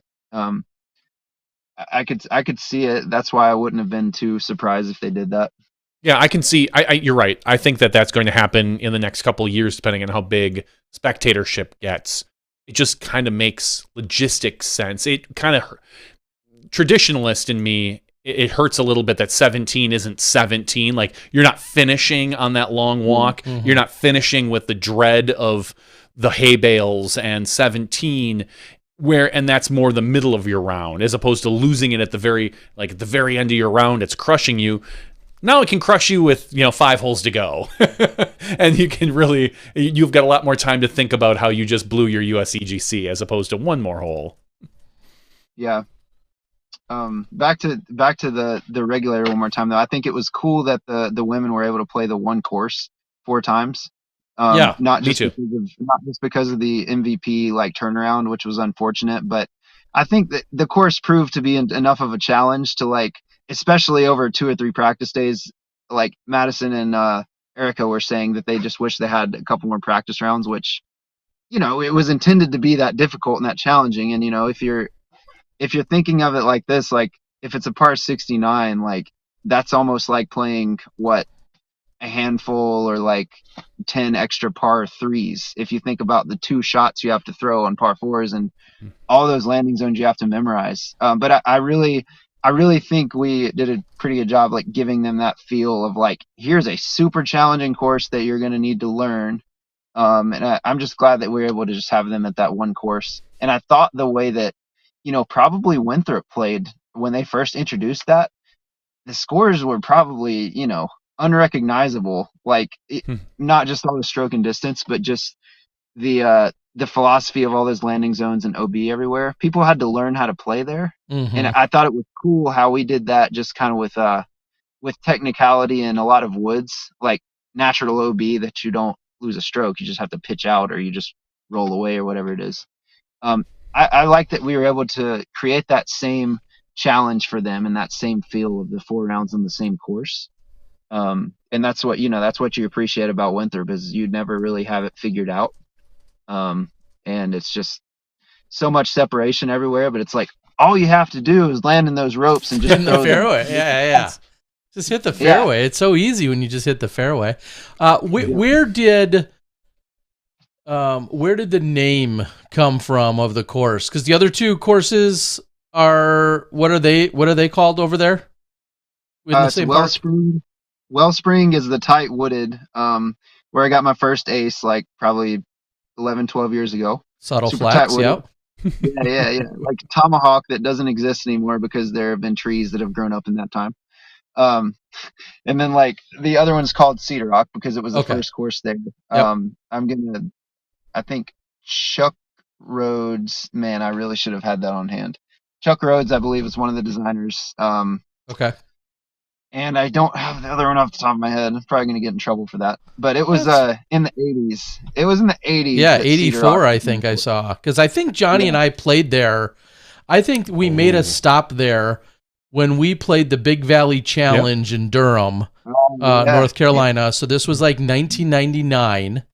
And when we were in the general area and we were playing every course we could, literally checking them off on a paper spiral-bound course directory, I'm almost positive we stopped and played those two courses, because I feel like we were like, oh, bang for your buck, we could potentially get 2 in. 2 in 1 park. I feel like we did. And I have to check the record books. But anyway, so this third course comes about. Looking for the name as to how you guys arrived on it. And then I guess the follow-up to that also is then, is there a potential for a fourth course? Or is that park then finally out of room? The fourth member of our committee, Brian Baker, like I was saying, he was kind of the city, he was with the city, and he played recreationally, and he finally kind of saw the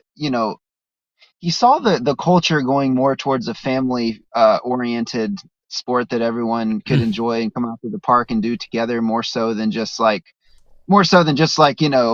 those people who play disc golf or whatever. Like the culture was like, I felt like shifting over the last 5, 6, 7 years, maybe even more than that. Like, I'll say it felt different going out there for a practice round for me in 2011 than it does now. Sure.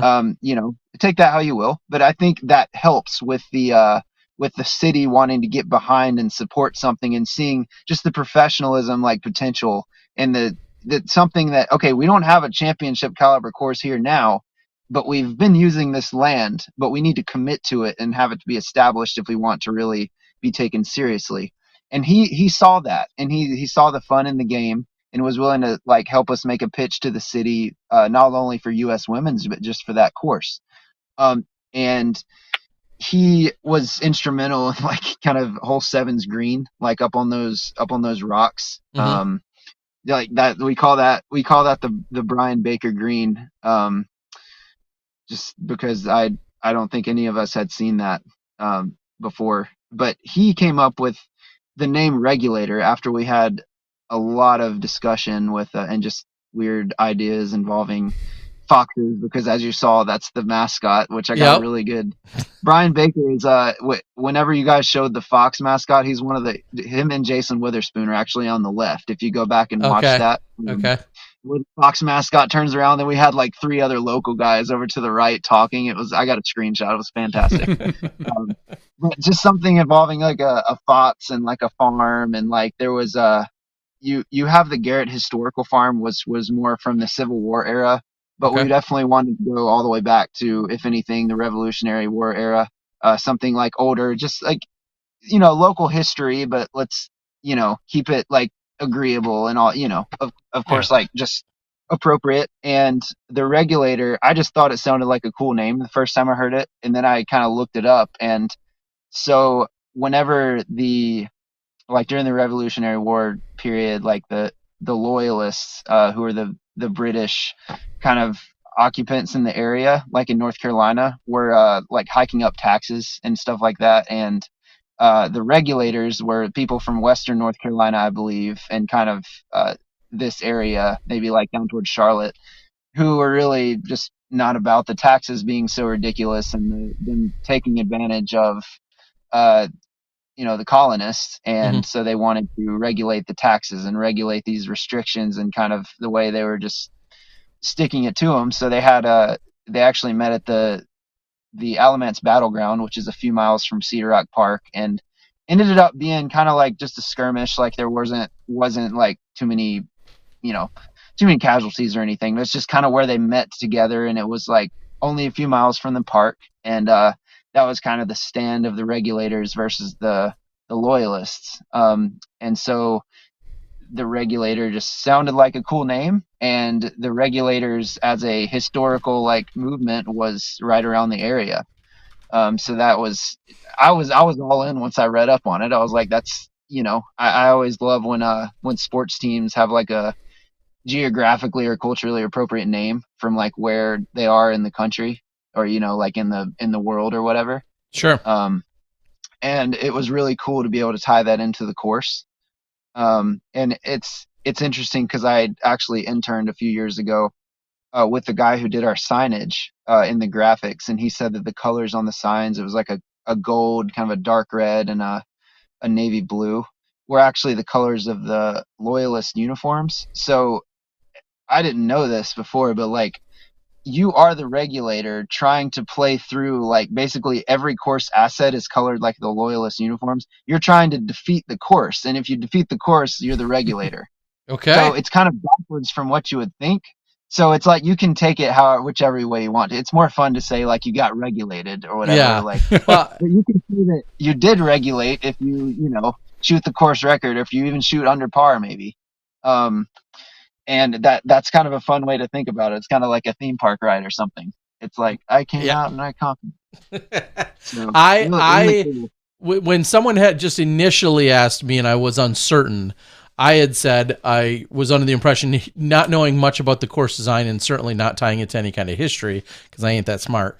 I was thinking like, from a design perspective, that it's controlled distance, it's precision over power, like having a regulator, like you can't just blast it wherever you want, as hard as you want. And that was where my mind initially went to, hearing about the course, seeing the course, and then how maybe it's applied. Well, much like the art of the course, it's really up to your interpretation, Terry. Yeah. Okay. Well, okay. Well, then that makes sense. A fox is one thing. We got a cameo by Warren G would have been better for some of us, or Nate Dogg, or Nate Dogg. Yeah, but by Warren G might have hit home with some more of us from the '90s. But nonetheless, it was cool to see. Yeah, I knew there was going to be some of those references, and I definitely heard you make at least one. I mean, I have to. I'm of a certain age. Like, it's literally obligatory. Yeah. Because at that point, I'm getting given a hard time if I don't get some reference in there at any point. Again, given my age. If I'm 20, you're like, who the heck is Warren G? What are you talking about? I have no idea. But being of the age that I am, that's right in the wheelhouse. Yeah, anyone that doesn't hear regulators and then in their head just think, mount up. Like, yeah. You obviously... You didn't live in the 90s. You didn't live. So... Well, Lance, we got to say, on behalf of obviously the entire disc golf community and all of the women that were there and all the sponsors, like, just what you and your entire committee and crew had done is incredible. And we appreciate having that landscape, that backdrop, that canvas, whatever you want to call it, for all of the competitors to be there and have that experience. I know Kristen's not complaining about it either, but everyone, as we said, even if you didn't play well, it seemed as the overwhelming response was a positive one. And like you said, that's something that you can feel super proud of. You, the committee, the entire crew, all the sponsors, the parks department. Like, I feel like you guys, put your head on your pillow at night and a little extra smile just thinking about the accomplishment that it really was. So I want to extend that as well, because like you said, we're at a point where rarely do we ever go to a course that I either haven't been to or haven't had any coverage of, and that was kind of the case for a lot of us. And of course we were nervous. We saw a few fly-throughs and we talked to a few players, but seeing it play out isn't always straightforward. And here I felt like we really got the lay of the land, and that I think lends to good course design and, some of the tools and resources we had. But to be able to then commentate on it, now I look forward. I want to get down there and play at some point because I think it'd be a really fun course to play. Yeah. And now I look forward to if any other, course or any other events get played there. I'm excited to be, involved in any media capacity. It was awesome. So thank you. And congrats to you and your team. We appreciate it. Yeah. I'm glad everyone enjoyed it.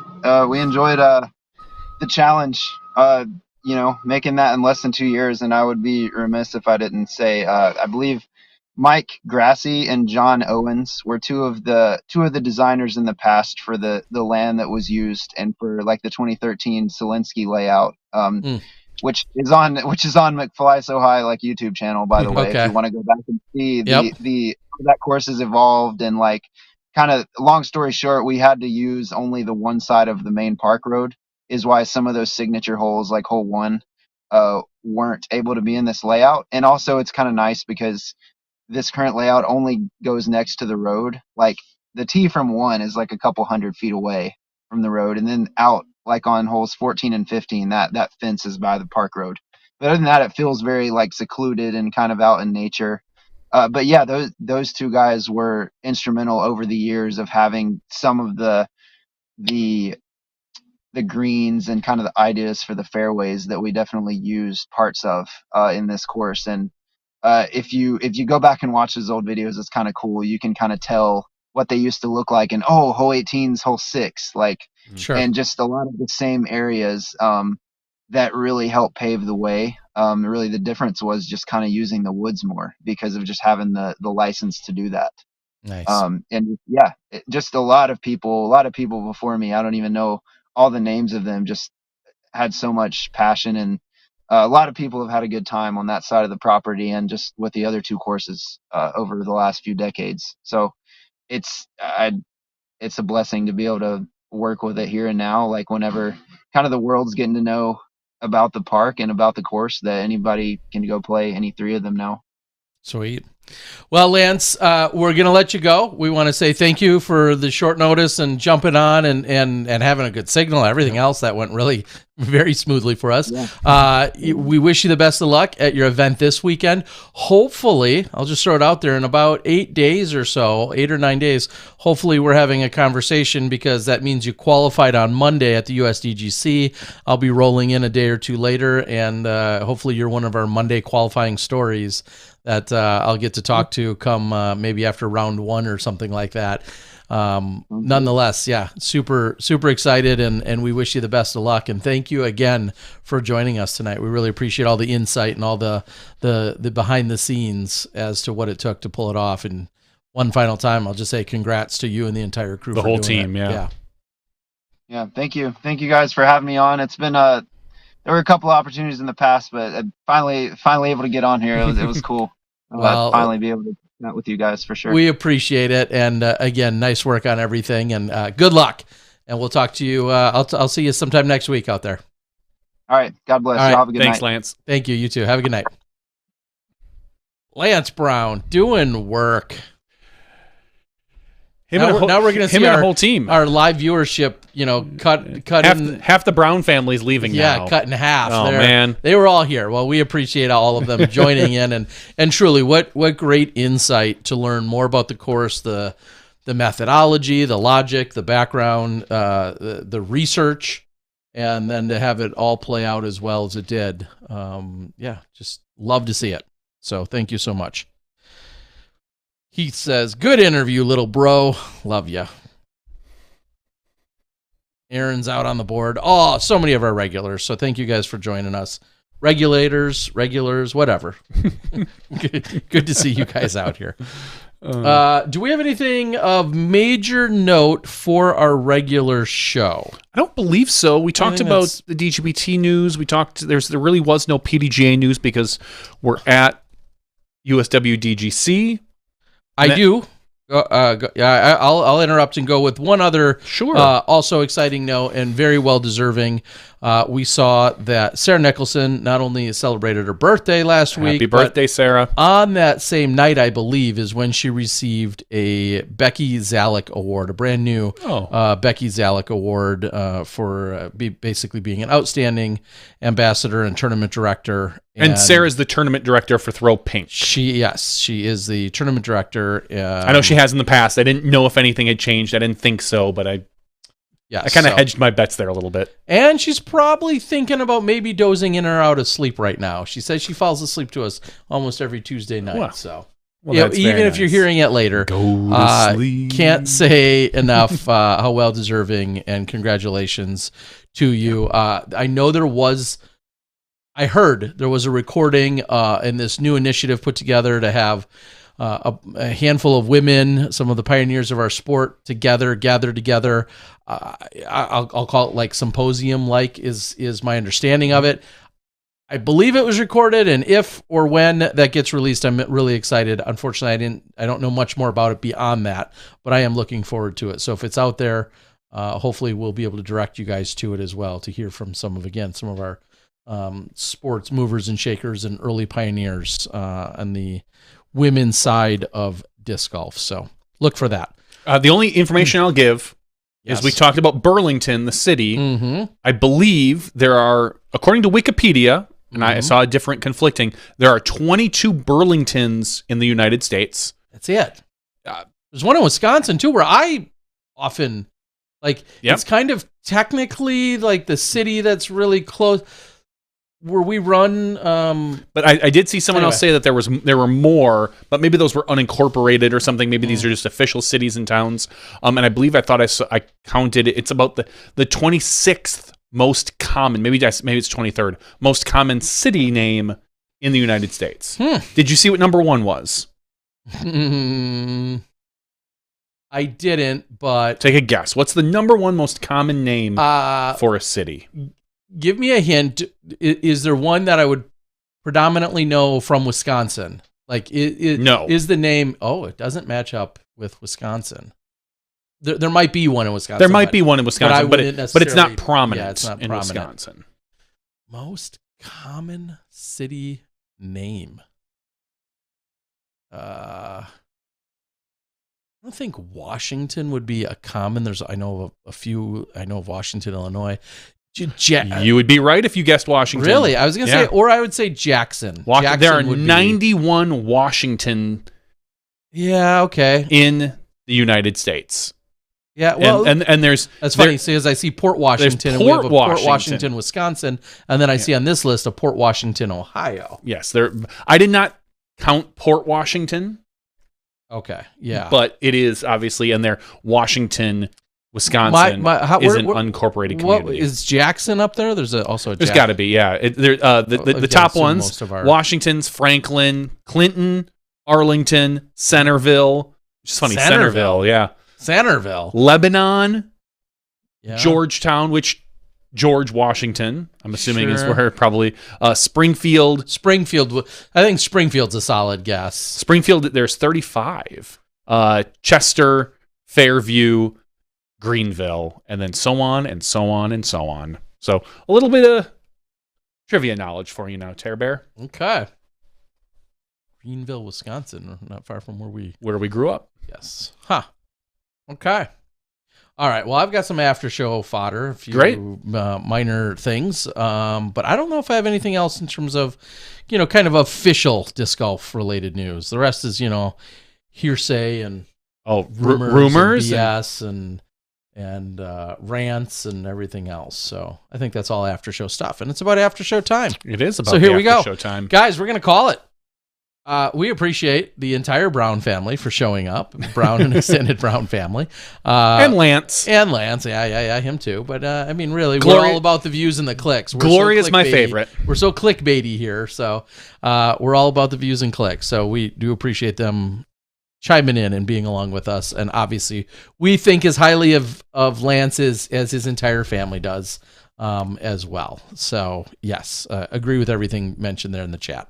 The good stuff anyway.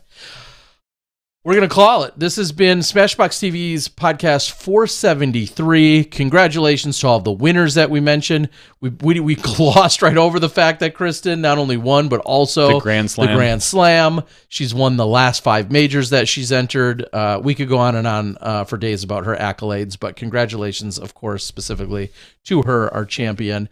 And we'll have more after show conversation. We can take it from there. So for Lance, I updated the names here in the credits. I sent out 3 more Patreon items today. Hopefully we'll have a few more to send out tomorrow, but I also already sent out 3 more that are going out today/tomorrow. So yeah, thank you to all of our Patreon subscribers. And thank you to Wes Warren, who jumped in earlier with $20 super chat. Thank you, Wes. The super chat was getting, it had a few cobwebs on it. It was a little dusty. We appreciate you, Wes, for jumping on and helping out with that. For Lance Brown, who gave us the incredible insights, for the entire crew, I'm just going to thank them yet again at the USWDGC, all of the sponsors, supporters, tournament director Chuck Conley, the PDGA, and all of the partners in that event. You guys knocked it out of the park, and I think the entire world knows and appreciates that. For Johnny V, I'm the Disc Golf Guy. That's 473. Stick around. We'll have more silly stuff to talk about in the after show, but we'll see you then when you step inside the Smash Box. Thank you to our $2 and above patrons. Your name is listed below in the credits. If you are interested in being listed as a producer in the Smashbox TV credits and supporting this and other fine podcasts, please visit patreon.com/SmashboxTV.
Hello, everyone, and welcome to Smashbox TV's podcast 473's After Show.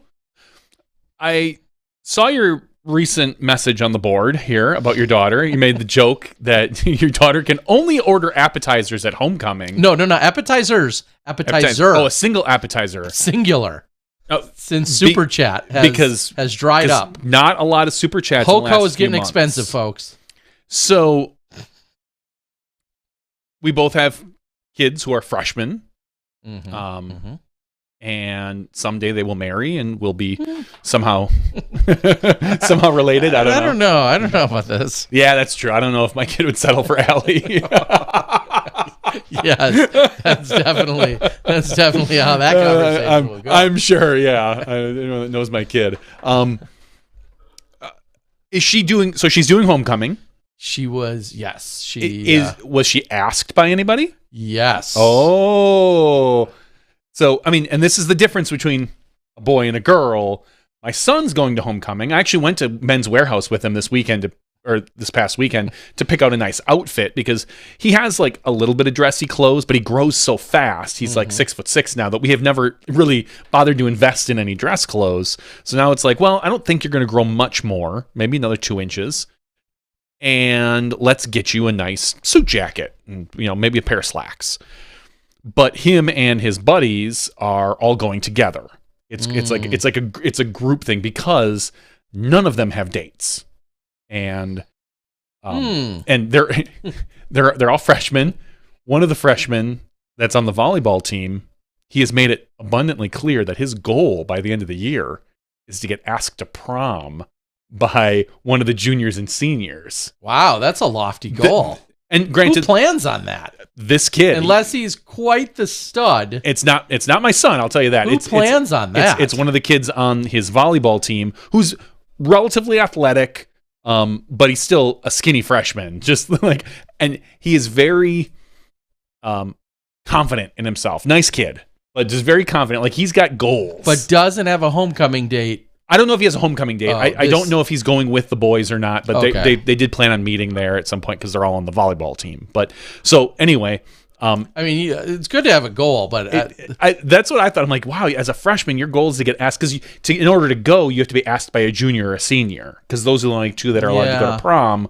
So you have to get asked, but you're allowed to go if you get asked. Just like. I know. I chuckled at the idea of it, thinking like, that seems who's lofty. asking? What junior or senior is asking? I wouldn't have. I mean, he's great kid. Like I said, pretty athletic.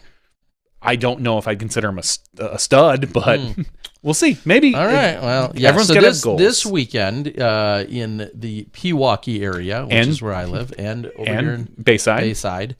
We live about 30 to 35 minutes apart. For anyone that cares. I'm west side of Milwaukee, and Johnny's on the north side. And so, yes, Allie, my daughter, who I just posted a picture of during National Daughters Day yesterday, she was asked by a gentleman I don't know, a gentleman she wasn't expecting to get asked from. Wow. He seems nice enough, plays soccer.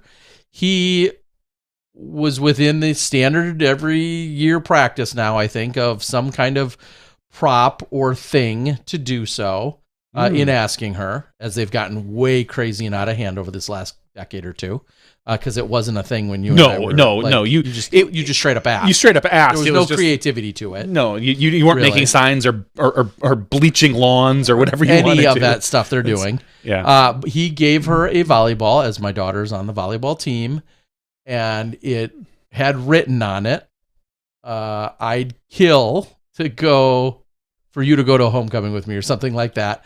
Playing on the volleyball theme, but if you don't know that, little creepy. I'd kill to be able to go to a HOCO, which is another thing I hate, but I'd kill to go to homecoming with you, or something of that nature. And it's just, I get it. It's 100% a volleyball term. I'm not an idiot. However, to hand anyone something that says, I'd kill to do this with you, even if it is a play on words, they already have t-shirts, I really dig you or something. Just to write I'd kill, maybe I'm just being silly. I'm being silly, I get it. But at the same time, I don't know that I'd ever put I'd kill to go. You're not the type as a male to write that to a female. No, that's a little creepy. I mean, they're young; they don't maybe have the full concept of. I mean, they do, but because it's just such a volleyball term. Of course, it is. It'd be weird if she wasn't in volleyball, and then he played on that reference. So, anyway, that's where it is. I've got more on homecoming, but go on. Well, yeah, that's what I was going to ask. Are you doing the full dad thing? Is he going to come over and pick her up? Are you going to meet them? Are you going to be the driver and he sit in the front seat get in, kids, we're going to dinner? You said you'd kill, huh? Well, I put up a net between the two of you. I'll spike your face in it. No, they are meeting in a subdivision. A subdivision adjacent to us, or down the road from us, has a I don't want to call it a rec room. They have like a gathering room with their pool area, blah, blah, blah, that all of the girls are then going to meet together at, where they're going to meet with the guys. Pictures will be done there. Then one of the cool things that a restaurant in our local community, our very small community, they have a homecoming menu set up where it's like 6 or 8 options. Sure. But you get your drink, your obviously some kind of soft drink or water. You get your drink, you get the meal, tax and tip and gratuity, everything's included. And it's just like one flat fee. It's kind of nice. For all like of their 8 items. Obviously it makes it easy on them, and it makes it easy so that, the restaurant's not getting entirely screwed or stiff probably by kids that may or may not understand how things like tipping works. So it's just a flat fee. So they're doing that, pictures, then going there, then the dance, and then it sounds like a gathering. The jury's out on to how co-ed the post gathering is, but it will be at someone else's house that has a lot more room. Just think of you in 9th grade. Because I knew you in 9th grade. Because I was a good You were not. boy. You were not. I was too. You were not. That's subjective. You were not. Anyway, this gentleman... I hope this gentleman is nothing like you in 9th grade. For God's sake. My daughter was unexpectedly asked by him. That's awesome. She thinks he's great, and but they're essentially they're friends right now. Is she? And most of her friends have dates, but a few don't, and they're still collectively going as a relatively large group. And we did that a lot in those first couple dances in high school. And again, for us, 9th grade wasn't, we were freshmen, but we weren't in the high school. For us, that was our last year of like what we called junior high is what it was called for us. Did you have to do the whole dress shopping? Did you already have something? No, thankfully, a friend of the family had a very... she had actually a couple different options for dresses that were essentially hand-me-downs, which she's totally good with. Getting a pair of shoes was her only concern, which is kind of funny because but high heels, so to speak, aren't allowed on at the gym at the dance. Oh. So it's like a lot of girls are kind of faced with this thing of like, well, we're going to get fancy shoes to essentially take pictures. And then take them off, wear flats. Yeah, maybe wear those to dinner, and then the rest of the night they can't wear those shoes anyway. So I feel like, all right, well, how about when I take pictures, they don't cut their feet off on all the pictures, so no girl sees their feet. Like, and then you guys can all wear, your Chucks or whatever you're gonna wear. So yeah, that's interesting. Yeah, okay. So yeah, that part was being addressed. The dress is all taken care of. Of course, there's the boutonniere, corsage boutonniere conversation to be had. I think that's being all taken care of. Yeah, clearly you and I are going to grow up with some very different yet semi-similar experiences. Just the fact that our kids are of the similar way age. Different experiences. Yeah, you have a boy and I have 2 girls. You have 2 well-liked, attractive girls, and they are going, and so your high school experience is going to be different than my 6'6" nerdy son who had his friends over just yesterday because they had a day off of school yesterday to watch Monty Python. Like they wanted to watch because my son's trying to plan a Halloween costume, like a group Halloween costume where they all dress up as the Spanish Inquisition. It's a Monty Python thing, so. 2 completely, and again, there's zero shock from anybody out there that my kid's going to be the giant goofy kid, and that's fine. He looks great in his suit. I love it. He looks like a mini adult. I have to tell my son probably like, listen, if a girl asks you to dance, say yes.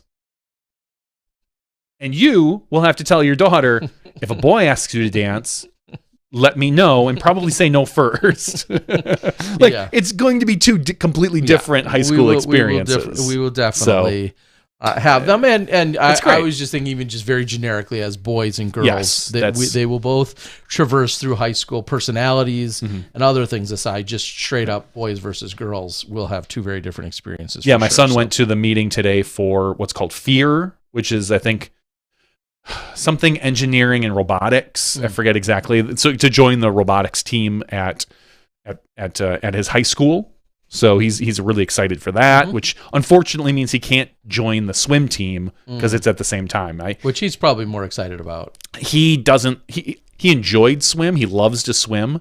He doesn't love practice. Yeah. So he is excited to not probably be on swim team. But I would love it if he was on swim team. I love that he's going to be on the robotics team. I would love it if he could also do swim because being the size he is, he could be built like a brick shit house, as the saying goes, if he were to like just make sure to stay in shape. And I'm not concerned at this point about like his metabolism and whatnot, but he could definitely turn some heads at some point with his size. When we went to Men's Warehouse to grab, like I said, a suit jacket and whatnot, and the gentleman that helped us was 19. He was working there. He was telling us all about like of course, I'm sitting there talking with this kid about, your busy seasons and this and that, because it was mildly busy now. And he's like, yeah, this is nothing compared to the end of the year when you've got prom and weddings and all this other stuff. But he was asking my kid, he was like, he's like, what kind of car do you drive? And my son's like, I don't drive a car. I'm 14. And the guy's jaw hit the floor. He's like, as he's towering over you. Yeah. He's as tall as me. He's 6'6". And the dude's like, you're 14? And my son's like, yeah, what, like, and he's like, you say that like it's no big deal, and I'm like, well, it isn't, like, it's just who we are, and he's just like giants, and we're literally giant people, and so the gentleman who was at Men's Warehouse helping us pulled 2 other employees. Look at this freak show. Yeah, he's like, guess how old this kid is? And he asked like 2 or 3 other employees, and the other employees are like, I don't know, he's like 15 or 16, and then he's like, no, he's 14.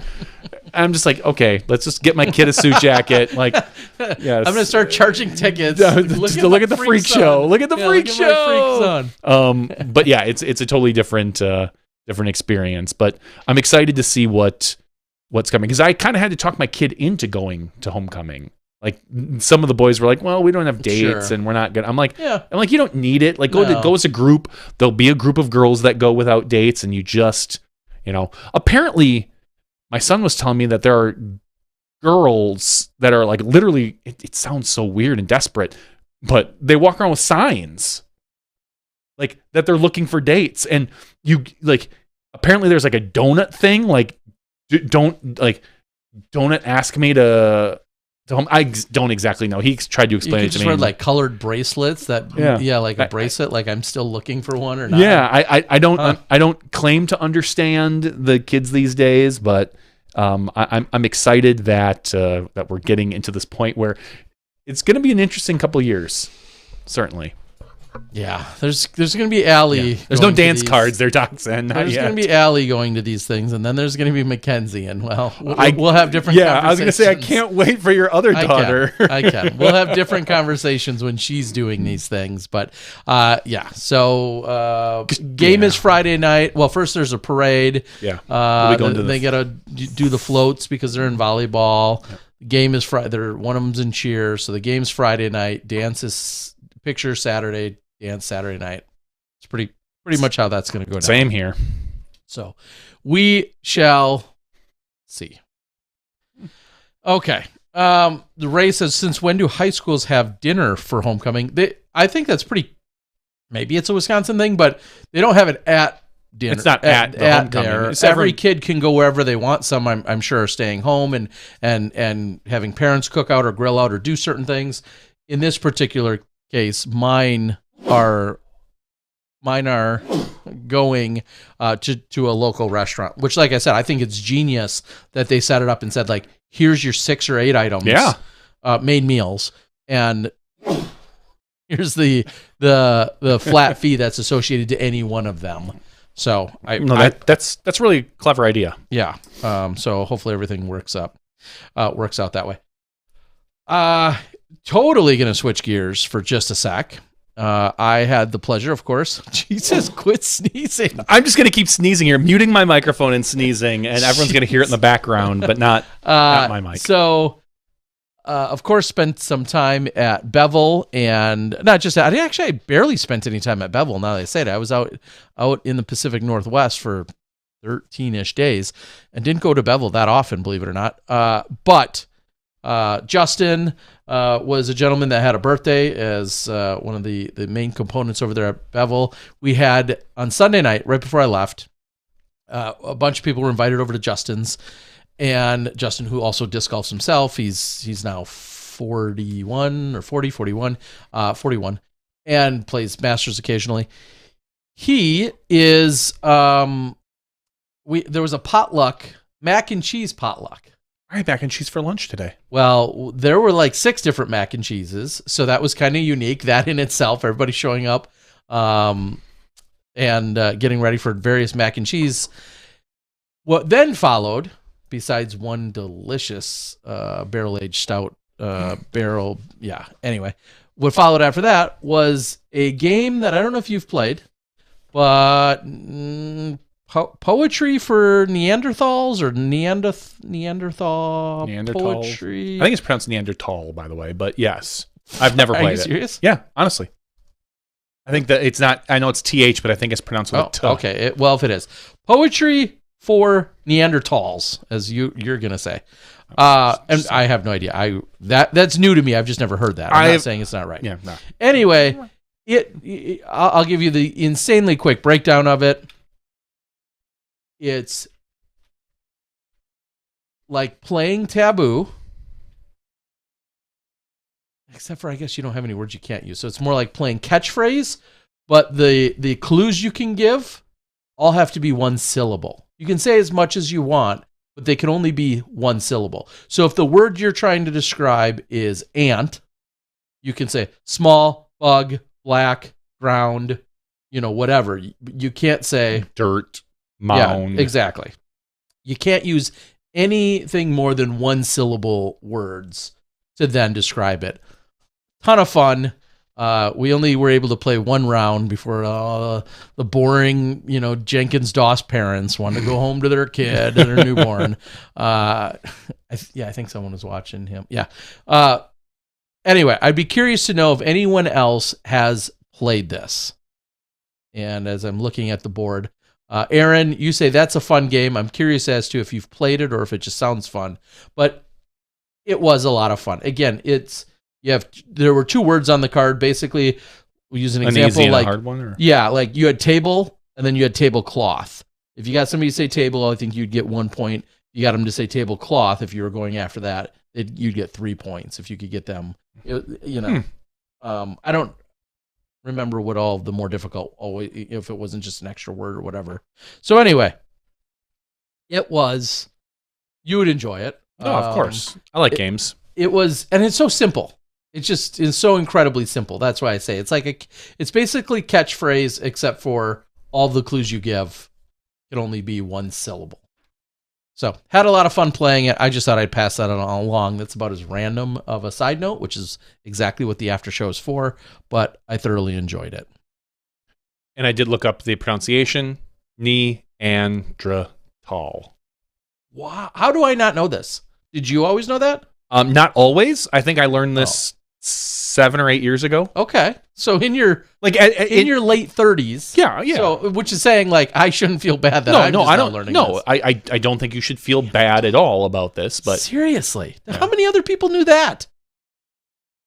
Have we been dumb all this time? We have. Until our late 30s? Yeah. We were dumb. Yeah, because the first time I heard There's some irony in not knowing how to pronounce that word, right? Yes, there is. Because the first time I heard it, I was like, why are they saying it like that? And I remember it was a podcast when I started listening to maybe it was longer than that. It was like 7-10 years ago. And I was like, why are they saying it like that?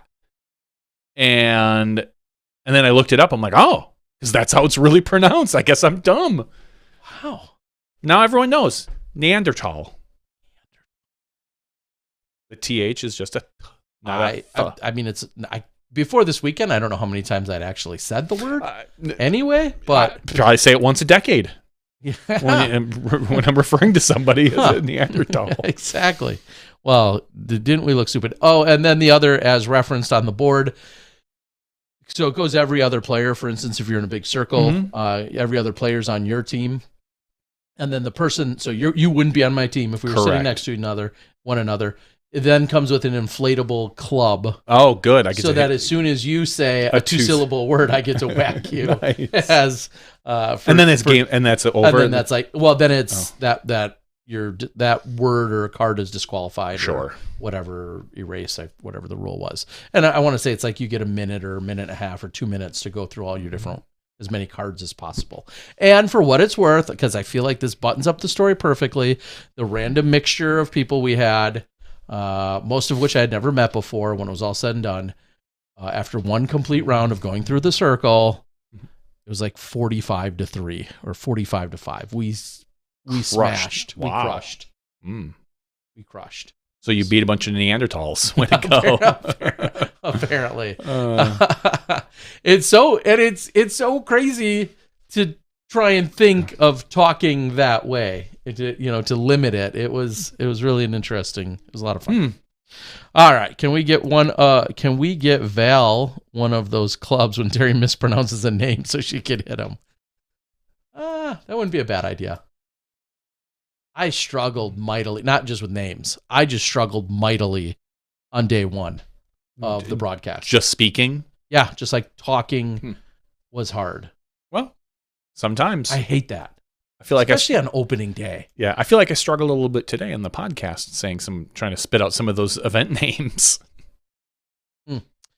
All right. Then we have Val and Terry do disc golf for Neanderthals, and you just one syllable words for the commentary.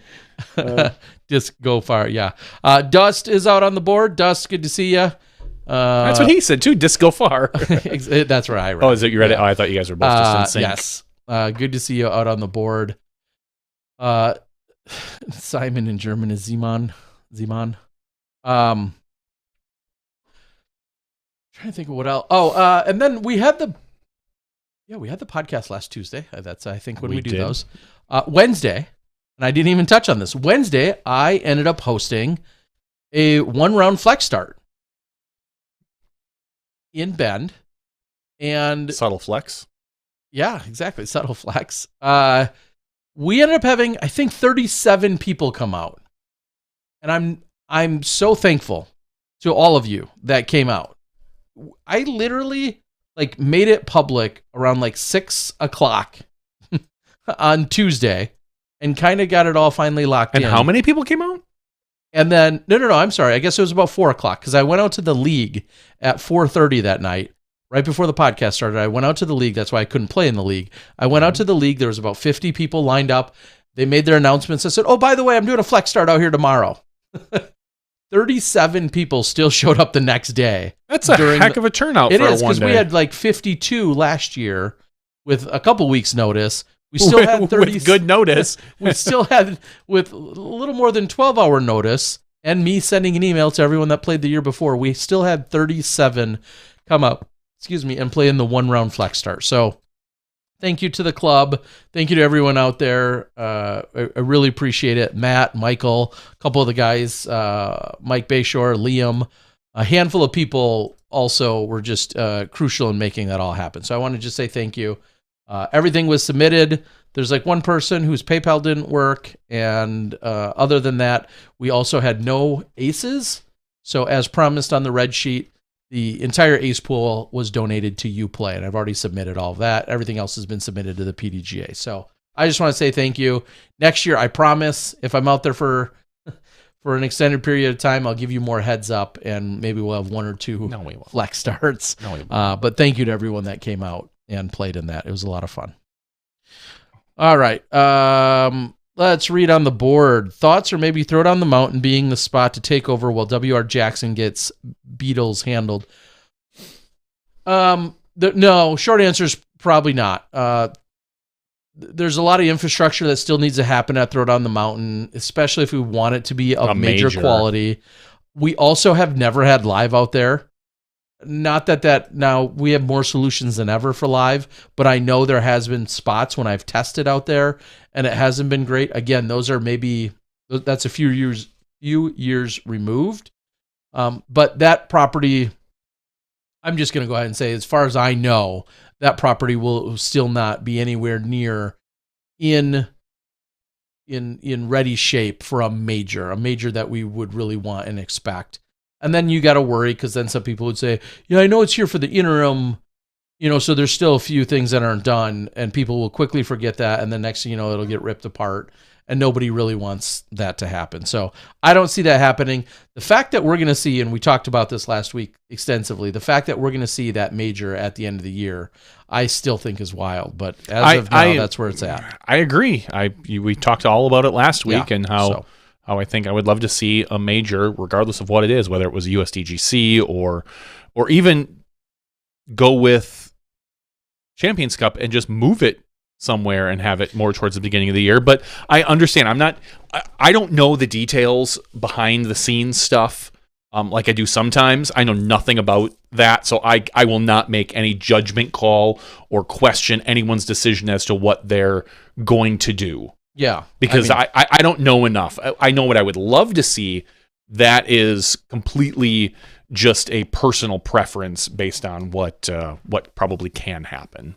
Yeah, I would love to still see, just from a timing perspective, I wish the Champions Cup just got played elsewhere that makes sense within the tour, generally within our tour schedule, and have it just get played elsewhere and still maintain that time frame. That's what I'd love to see as well. Again, Fuel Park. You nor I make those decisions, and it is what it is. How about they play it at Fuel Park, which is, the pitch and putt, no hole over, 130 feet, and it's just like elimination style. If you don't birdie, you're out. You're done. Yeah. Just everyone plays. You don't birdie, you're out. Let's get silly with the. They were going to have kind of a silly format in the first place, and they changed it. Let's go that way. Let's go pitch and putt. Ray asked, Terry, how would you feel if your daughter had a date with a kid who was a disc golfer and recognized you from DGN? Have you seen this kid? A picture of him? I've only seen a picture. Does he have a big moppy head of hair? He does not. Okay. He does not. Looks like a pretty clean cut kid. Yeah, standard. I'll see a picture after the show. Clean cut kid. Yes. You'll show me. Seems nice enough. Let's call him out on the podcast. He'll never see it. Ray says, better question. Do you get recognized in public at all? Funny you ask. Yesterday, during my layover in Denver, I went from Redmond, which I hate that effing 5 a.m. flight. I went from Redmond to Denver, which is pretty much my standard route. At the Denver airport, I saw a gentleman. I don't remember if he was walking toward me or near me or whatever, but I saw a gentleman with a pound bag. And at one point, he looked at me. I looked at him. He kind of gave me a nod and said, "What's up?" or something of that nature, and said hi. So clearly a disc golfer obviously was sporting a pound bag. And then also, hour or two later, I was actually just standing in an area, and a gentleman walked by, and I saw he had like a sand colored grip bag on, and maybe he had a significant other or someone else with him, maybe not, I don't recall, but he was walking by and he pointed at me and was like, "Hey, the disc golf guy," or something like that. I said, "Hey, what's up?" and he kept walking. So two different people, at least two disc golfers that I came across at the Denver airport yesterday. So hello to both of you gentlemen. Sometimes if we're standing around, we're all clearly getting on like a similar flight, or a gate adjacent, we would have had more of a conversation. Both of these guys, I think, had just gotten off planes and were going somewhere else. So I guess that answers your question, maybe. Outside of disc golf. No, nobody would recognize me outside of disc golf. Yeah. Because that's the only way they would know me. My wife and I have this funny back and forth where when you and I were in college, looking back, I would say we were relatively well known in the college area because we had a very popular house that had parties. We both worked at the computer lab, which everyone had to go to if you want to check your email. There was only a few of them at the time. Yep. Hardly anybody had computers in their house back then. Yep. At least even if you did, you probably didn't have internet at your house unless you were using Net Zero or something crazy. Mm-hmm. So everyone came to the computer lab and whatnot. So we kind of knew a lot of people. My wife and I, when we first started dating, we'd be around the town and a lot of people would recognize me when we were out at bars or whatnot. completely flip-flop now, where my wife is much more of a she's not more of a social person, but she knows way more people in communities because of her job, working for a nonprofit and doing all these presentations with all these people. Every time we see somebody with a kid with special needs, but they seem to know my wife for whatever reason, and have now faded into the background, which I think is kind of funny. So it's a complete change of where we were, which is also funny because my wife would really rather have it the other way. She would rather fade into the background and have nobody know her. Me, I'm all about chatting and talking with people whenever I can. So that's why you're always on Reddit making friends. Making friends on Reddit, you know me. Oh, cool. Reading more on the board. Dust is talking about having a springtime major and then the Pro Tour possibly moving to the IDGC as the champion event. Again, all of these decisions aren't made by us, or maybe more importantly, like the quote unquote shareholders, like literal or figurative shareholders or partners within the tour. Some of those decisions aren't as easy or as practical maybe as we may all think they are. There's just so much that goes into it. I'm not disagreeing with the general concept of what you're saying, but because we would love to see them see a springtime major ultimately. But Aaron says we need more majors in California. California needs to bid on more majors. That's an easy answer. That's more difficult than said, but it all starts with the bids, good bids that beat out other qualified places bids for bids. But it starts with them putting up a bid in the first place. Homeschoolers would know Terry under 18. It's a joke because they're watching. Well, because a lot of homeschoolers these days are becoming disc golfers. A lot of disc golfers are homeschooled. It's just seems Brad, to be a trend. aka Disc Blaster, says Terry, you should call the kids' parents and say hi. I'm assuming, and maybe it's too late. I'm in the sense that I'm assuming I'll see them or probably meet them at like the photo session on Saturday. Do I need to call ahead? Nah. Let me put it this way. With what my daughters told me in the how it all went down and how well she knows them, like I at this point 100% trust my daughter, my 14-year-old daughter. Kenzie, go to bed. I 100% trust my 14-year-old daughter. My 12-year-old daughter, maybe a different story, right, Kens? I trust you, Kens. I do too, to some degree.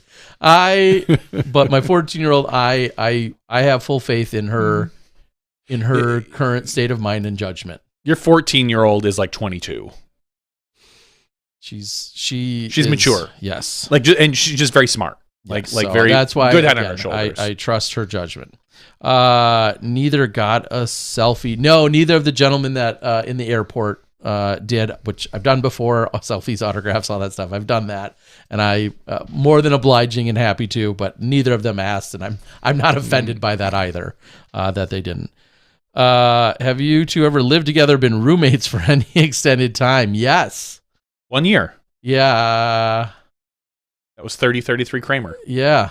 Just really the 1 year, which would have been, well, that was the 99 into the 2000s, yes, because we celebrated the millennium at that one particular house.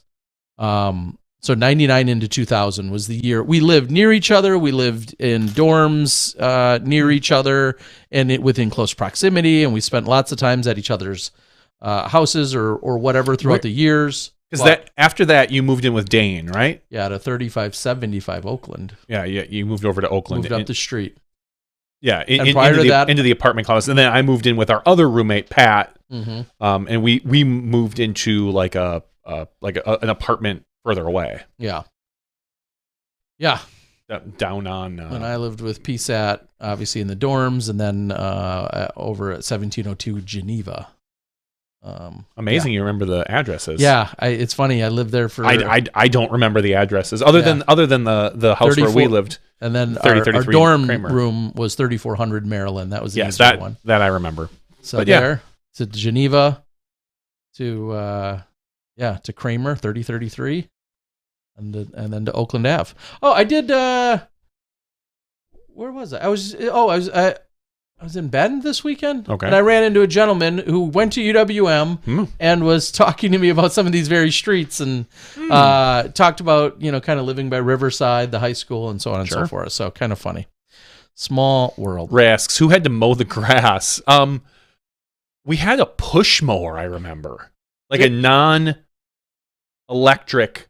Did we have to, though? I thought they came and did it. But they came and did it. But we had a push mower. I remember that. Yeah, as part of our rent. That was a typical college house, so to speak, that had a lower and upper flat. The three of us lived on the lower flat. Another set of people lived on the upper flat. And then the landlords, who were your typical college, landlords, came and actually did that. Bet cables and stuff. I bet JVD with like cables and stuff, but Terry with beer. I mean, soft drink cans and trash. No, Terry's always been a very clean person as far as living, and I couldn't afford any electronics at that point. I was literally scraping by for rent most months. I remember depositing checks that hadn't cleared yet into ATMs, knowing that my paycheck was going to hit like the next day, so I could make rent for that month if we weren't throwing a party or something. And then when we'd throw a party in the basement, we'd split the money and that would be fine. Yeah, which I had to give Doss the rundown again of how our parties went, which is for another day. That's a whole nother but story, they were good, typical college parties. Yeah. Would we live together in an old folks home? Probably not. Maybe, but probably not. Maybe, probably. Terry and John, have you moved to an old folks home beside a disc golf course? I mean, yeah, you would think that the facility we have a few holes. Yeah. Wheelchair friendly and a little pitch and putt course. Carney said I had a C64 back then, save program. Not then, you didn't, Carney. Saved programs to a cassette tape. The C64 would have been like back in like the mid 80s. We're talking like early 2000s. You're talking super late 90s and the early 2000s. Probably maybe just the first Pentium processors back then, the first 586s. Because I think when I was in I think my senior year of high school, I got my 486 DX Turbo, where the turbo button everyone thought it would make it go fast, but it really doesn't. It really just slows it down, honestly. And then so the Pentium processors came out after that. So that would have been maybe Pentium 2. That could have been the Pentium 2 days. Oh, yeah. Good stuff. You're going to use minis instead of tennis balls for your walkers. Yes, that seems like those would glide along nicely. I have used minis to move furniture. You slide them under couches or under refrigerators, and they slide much easier. Who needs those couch slider things as seen on TV when you can have minis? Yeah. That's a good call. No, we did use our computer as a DJ, though, at the time. We had a computer upstairs in our living room that we ran cords down through the floor into speakers so we could run MP3s that we just probably got from Napster. Yep. And then we could just take... The best part was you could take requests. Yeah, because you could be able to download the song and get it. Those were the early days of MP3s and like it being a big deal to be able to do that. So people definitely thought that was a little cooler rather than relying on a CD player of any kind. Yep. The fact that you could just click on the MP3s, which clearly sounds all laughable to kids these days. Yeah. Yep. But back in the day. All right. Carney, I do remember the Star Trek game that was on 12 floppies. It was pretty cool. Ray says, are you the most famous or publicly notable person from your high school class? I would doubt it. Well, probably not. No. From our high school class, the class of 96. There's some people that just by digging around on Facebook throughout the years. No, there's a few people that have gone on to do some pretty amazing stuff for sure. So I would not assume so. And again, I guess there's obviously people that are way more financially set. There's also people that are more, that have done way bigger, more impactful things. Than us? Really? Talking to you people on a Tuesday night? Frisbees that we were throwing in high school. Yeah, I think people have gone on to do much bigger, better things, but I wouldn't change it for the world. Heck no. Dust says, I am sorry. Actually, it was the Pentium 4 with HT technology back in your first computer days. Yes, floppy drives. Remember them. Dondo says, class of 95. I graduated with Michael Brundage. Dude invented Xbox. Oh, okay. Oh, that's cool. There's a reason I didn't know the name because I was not a gamer or console guy at all. I didn't know that either. So there's no way I would have ever put two and two together. So thank you. You ever get a tour of Terry's disc golf basement or warehouse? Yes, that will all be in the works at some point. I'll take a quick sideways slant into seeing more Sexton Firebirds have been released. Now, I want to say they're on like fourth or fifth set of releases that we've seen. Got yourself a handful of them? Yeah, I got them the very first release. Yeah, I knew you did. Which happened right at during the middle of the press conference for Worlds. I happened to Brian was asking a question. I was able to jump on. I got all the ones that I needed. They have now had 4 or 5 separate drops. You guys can correct me if it's been more. But I think there was just a drop today. And I don't know how many have been within each drop. I'm guessing anywhere from 2,000 to 5,000, maybe even upwards of 10,000 per drop. So there's been quite a few. I ain't mad as a collector. I've got some. They may or may not ever grow substantially in value. It doesn't matter at this point. I'm fully bought in. So I've got enough for the year for me.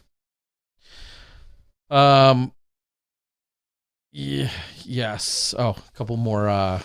Yeah.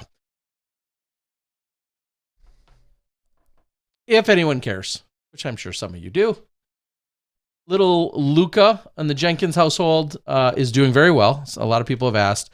He turned 8 weeks 2 days ago, and he's doing well. Nate, Val, everyone doing well.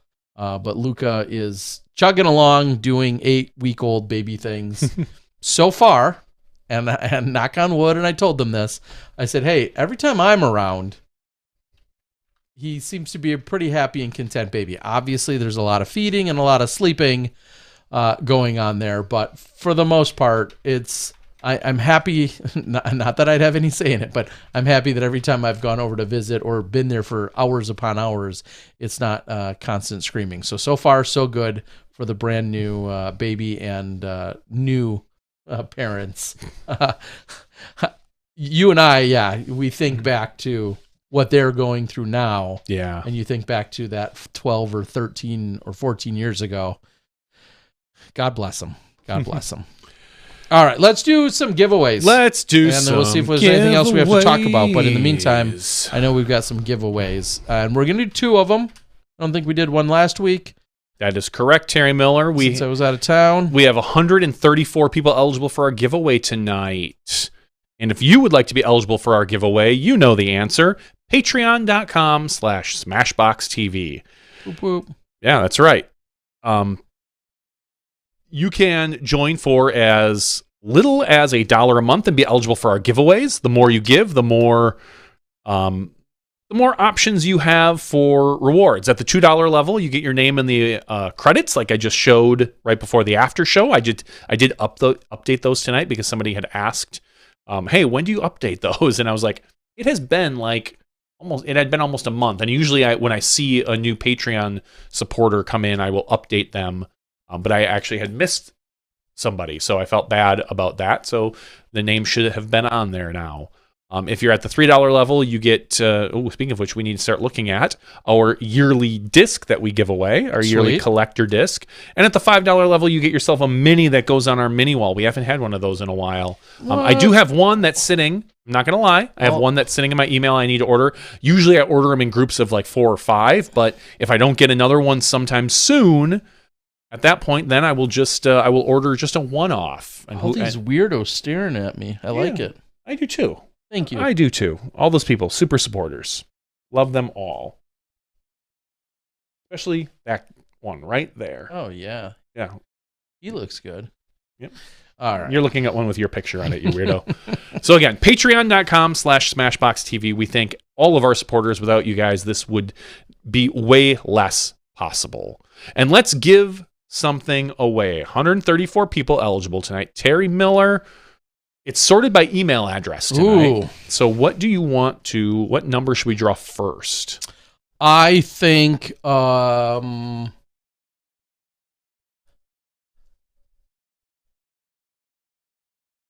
go 2. Second number. So our first number is 28. Our second number is 77. 77. So I'm going to scroll up just a little bit. That would be Matthew Bartholomew. Matthew Bartholomew. That's a name I have not read before.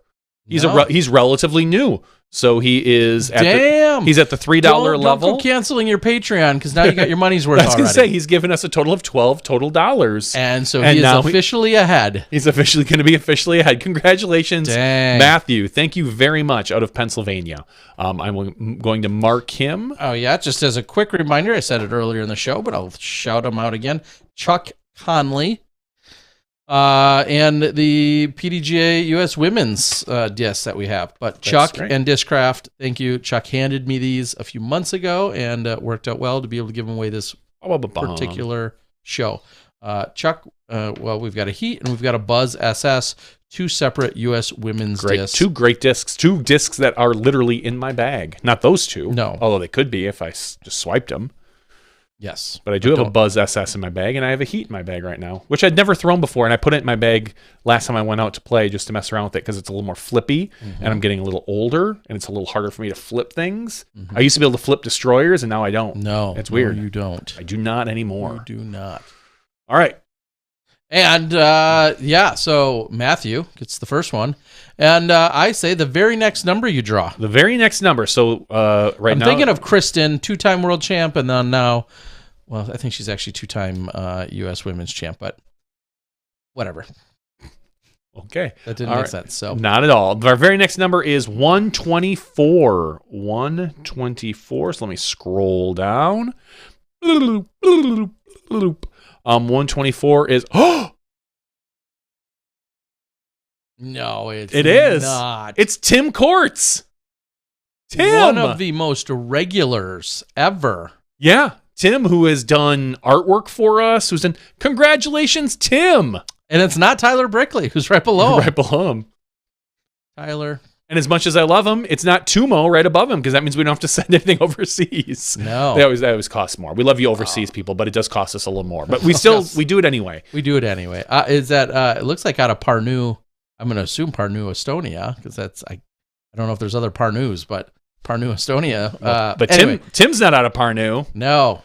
Tim's out of Ohio. So congratulations, Tim. You win. Dang. Ray. He's probably not even on the board tonight. What would be the odds of that? He's on the board almost every single night. But that's crazy. But tonight, I haven't seen him. I've seen Ray. Yes, but Ray also jumped in on the super chat. Oh, so thanks, Ray. We appreciate it. Y'all got to work on a documentary probably about the history of live disc golf. Yeah, that would be fun. I think neither of us are really documentarians, but we definitely have stories to tell. And if someone were to ever want to do that, we would gladly... Oh, I got all sorts of stories. Yeah, we do. I'd be gladly put my information in there. Again, thank you, Ray. Also, Doc, who jumped in on a super chat earlier. Appreciate it. So thank you very much. All right, sweet. So a couple of discs that will be able to get sent out. We appreciate you guys so much. Patreon.com/SmashboxTV. Thinking of Patreon, thinking of how, of course, as usual, Disc Golf Guy channel has been incredibly light as I'm working on the live Disc Golf Network stuff primarily. Yeah, it's going to ramp up. I'm starting to think about events that are coming up. If you want advertising space, or if maybe you want to support me via Patreon or whatever, just we know that we're rolling into now my post-production life and season.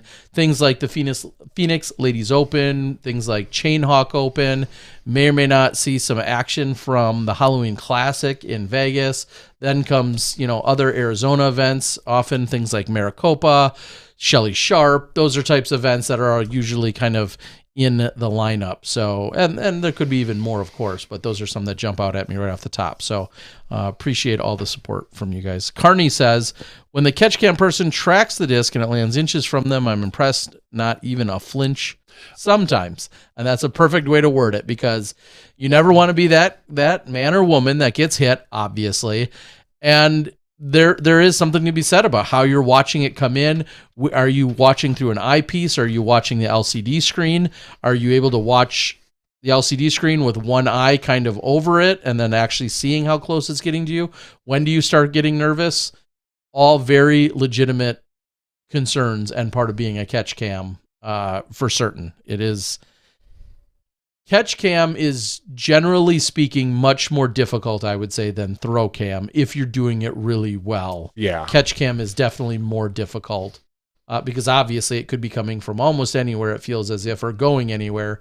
And when you're at the throw, you have a much better sense of for sure where it's coming from and where it's going. So, Terry, do you have any time-lapse prototypes? I don't believe I'm going to admit this. But I will. Maybe it's helpful to me. I got the email as an MVP vendor, and I seemingly did not fill out the vendor form quick enough to get my 10 prototype time lapses.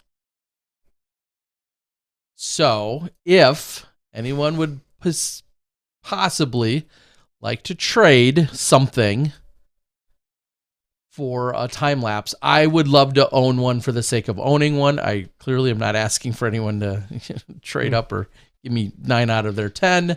I would like to own one for the sake of owning one, which clearly then would probably never get sold. So if anyone knows anyone that's in that, it would be interested.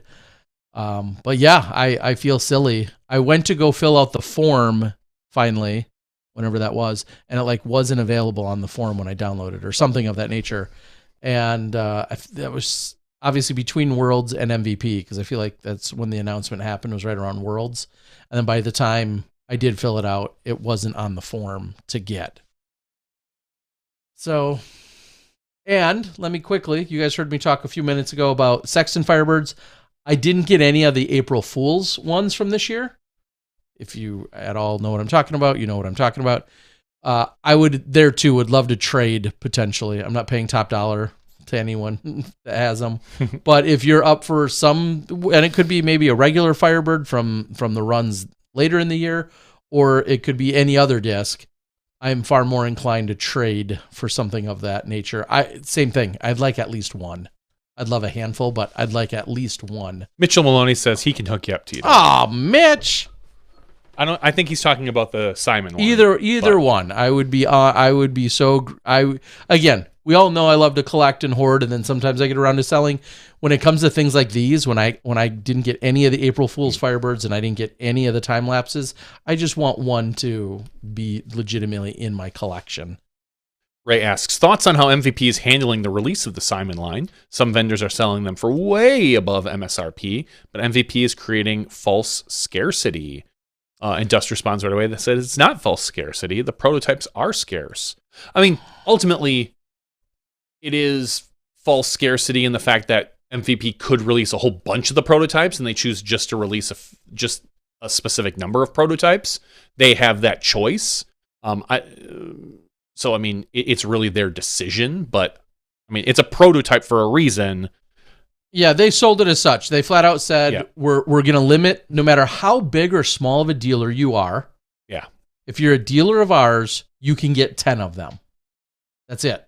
No matter what. The people that are doing $10 million of MVP sales or $10 of MVP sales, they limited them to 10, and then they put them at a higher MSRP.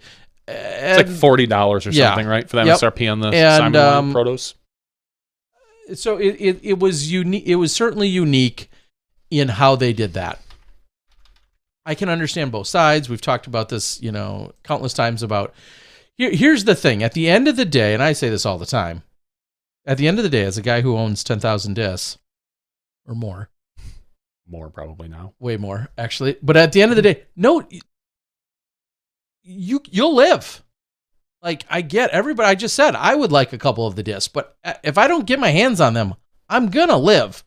And so when it comes down to either supply and demand and capitalism, scalping, whatever, all the different phrases we could talk about, good, bad, and everything in between, at the end of the day, you're going to live. Or at least this won't be the thing that kills you, or shouldn't be. It's a Frisbee. It's a piece of plastic. I understand there's a lot of passion and there's a lot of theories and ways to go about all of these things. I heard this plastic cures cancer, though. You'll live. And that's what I think there's. And I'll say that of any disc that gets released by any manufacturer, people are, oh, it's not fair. I'm not going to.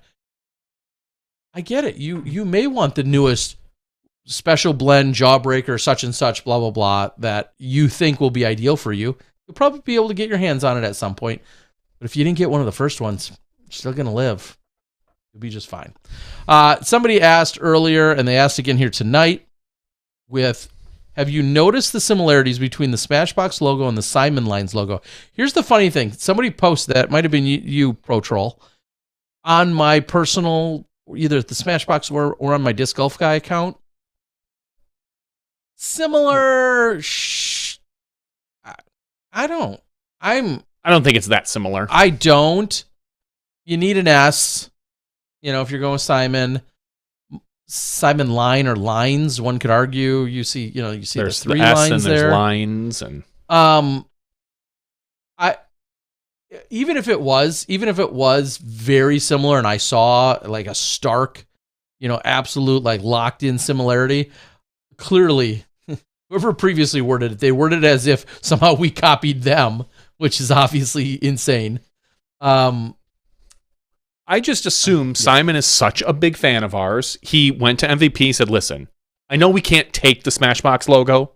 That would be rude. Mm-hmm. But could we? But I would like something like inspired by. No, like, he doesn't. To me, what it looks way more like, and you have to be a little bit old school for this, a little bit. It looks far more like, what was Juan? Juan's company that eventually before he became part of Jomez. I don't believe I'm spacing on it. It wasn't high school. I know exactly what you're talking about. It's going to drive me crazy. If you looked at any old, relatively old Jomez stuff, Juan. You could probably just look in your email. That's so frustrating that I cannot think of what he called. Is that his last name? No. Yeah, that you're right. 100%. You're right that's more what it looks like. It looks so much more spin something. Oh, it's going to drive me crazy. Sorry, you guys are all waiting. Oh, those are all listed different. What? Somebody chime in. You got to know, Juan, who created all the graphics for Jomez, for the longest time, was part owner of Jomez, worked and did things for people like Netflix, and his company. And I just because I can't think of how it's not Spin TV. It's not Spin, but it starts with an S.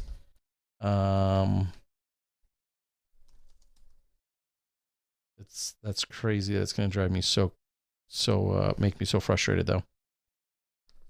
Yeah, it does look a lot like that. It reminds me so much more of that particular design.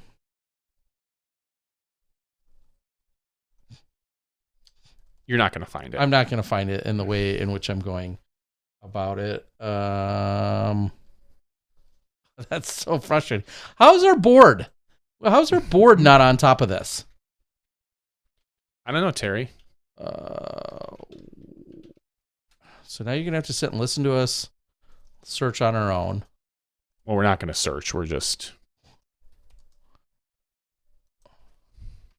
If the right people were watching... there it is. All right. Hold on. I'll bring it up here. Thank you. It looks so much more like that.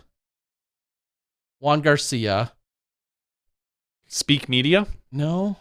Media Speak? No. What country? Disc Golf? That must just get referenced in there. Yeah. Click. But that's the logo.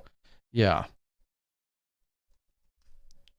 Yes, it's called Media Speak. Why? No. That was like that was a section of articles that they did about him. Overstable Studios. Overstable. There's the because it's the O and the S. O and an S. It looks so much more. Inspired you. Oh by my that. gosh, folks. Anyway, I knew you wouldn't be able to sleep without it, Terry. No, thank you. And then we'd end the show and you'd sit here and search and search and search. Yes, it looks far more like that. That's immediate. When I first saw it, I'm like, oh, they redid the Overstable Studio logo. That's what I thought. I don't think it's quite. I mean, it's. Can you bring them up for everybody? Let's see if I'm crazy or not. I can. Can you? All right. So. Okay. Yeah. Okay. Sorry. Yeah, so I'll bring this. Whoop. So here's the Overstable Studio, and then we jump over to this one. Simon line. So, I mean, this one has more similarity. This one has an S in it with an O circling, and this one is an S more in a circular design, but it doesn't truly have like a circle. This one has less of an S. I mean, it's a full S in a circle. This one has an S inside of a circle. But I mean, it's three basic lines that make a circle. I can understand how that. Well, Dust is on the board, which doesn't sound crazy after he's wording it this way. He's saying, and I don't know where you got that information, Dust.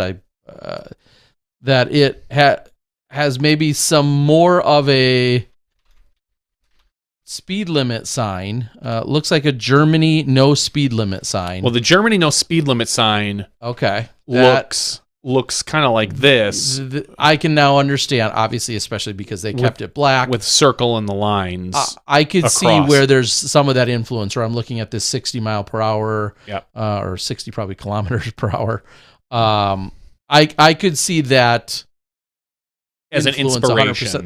That makes perfect sense, obviously. Simon honestly probably had no clue about the Overstable Studio.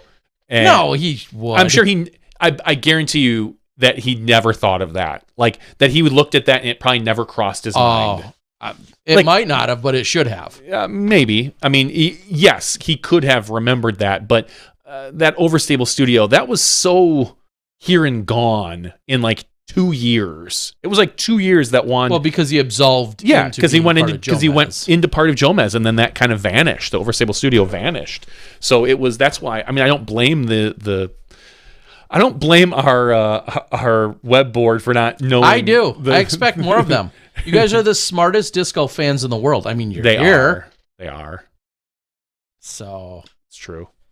Anyway, yes. So for our viewers, there's a few things to Google for you. A German no speed speed limit sign. Also, Overstable Studios, who was the graphic and a owner / graphics and an overall huge impact and inspiration to everything that took Jomez to yet another level.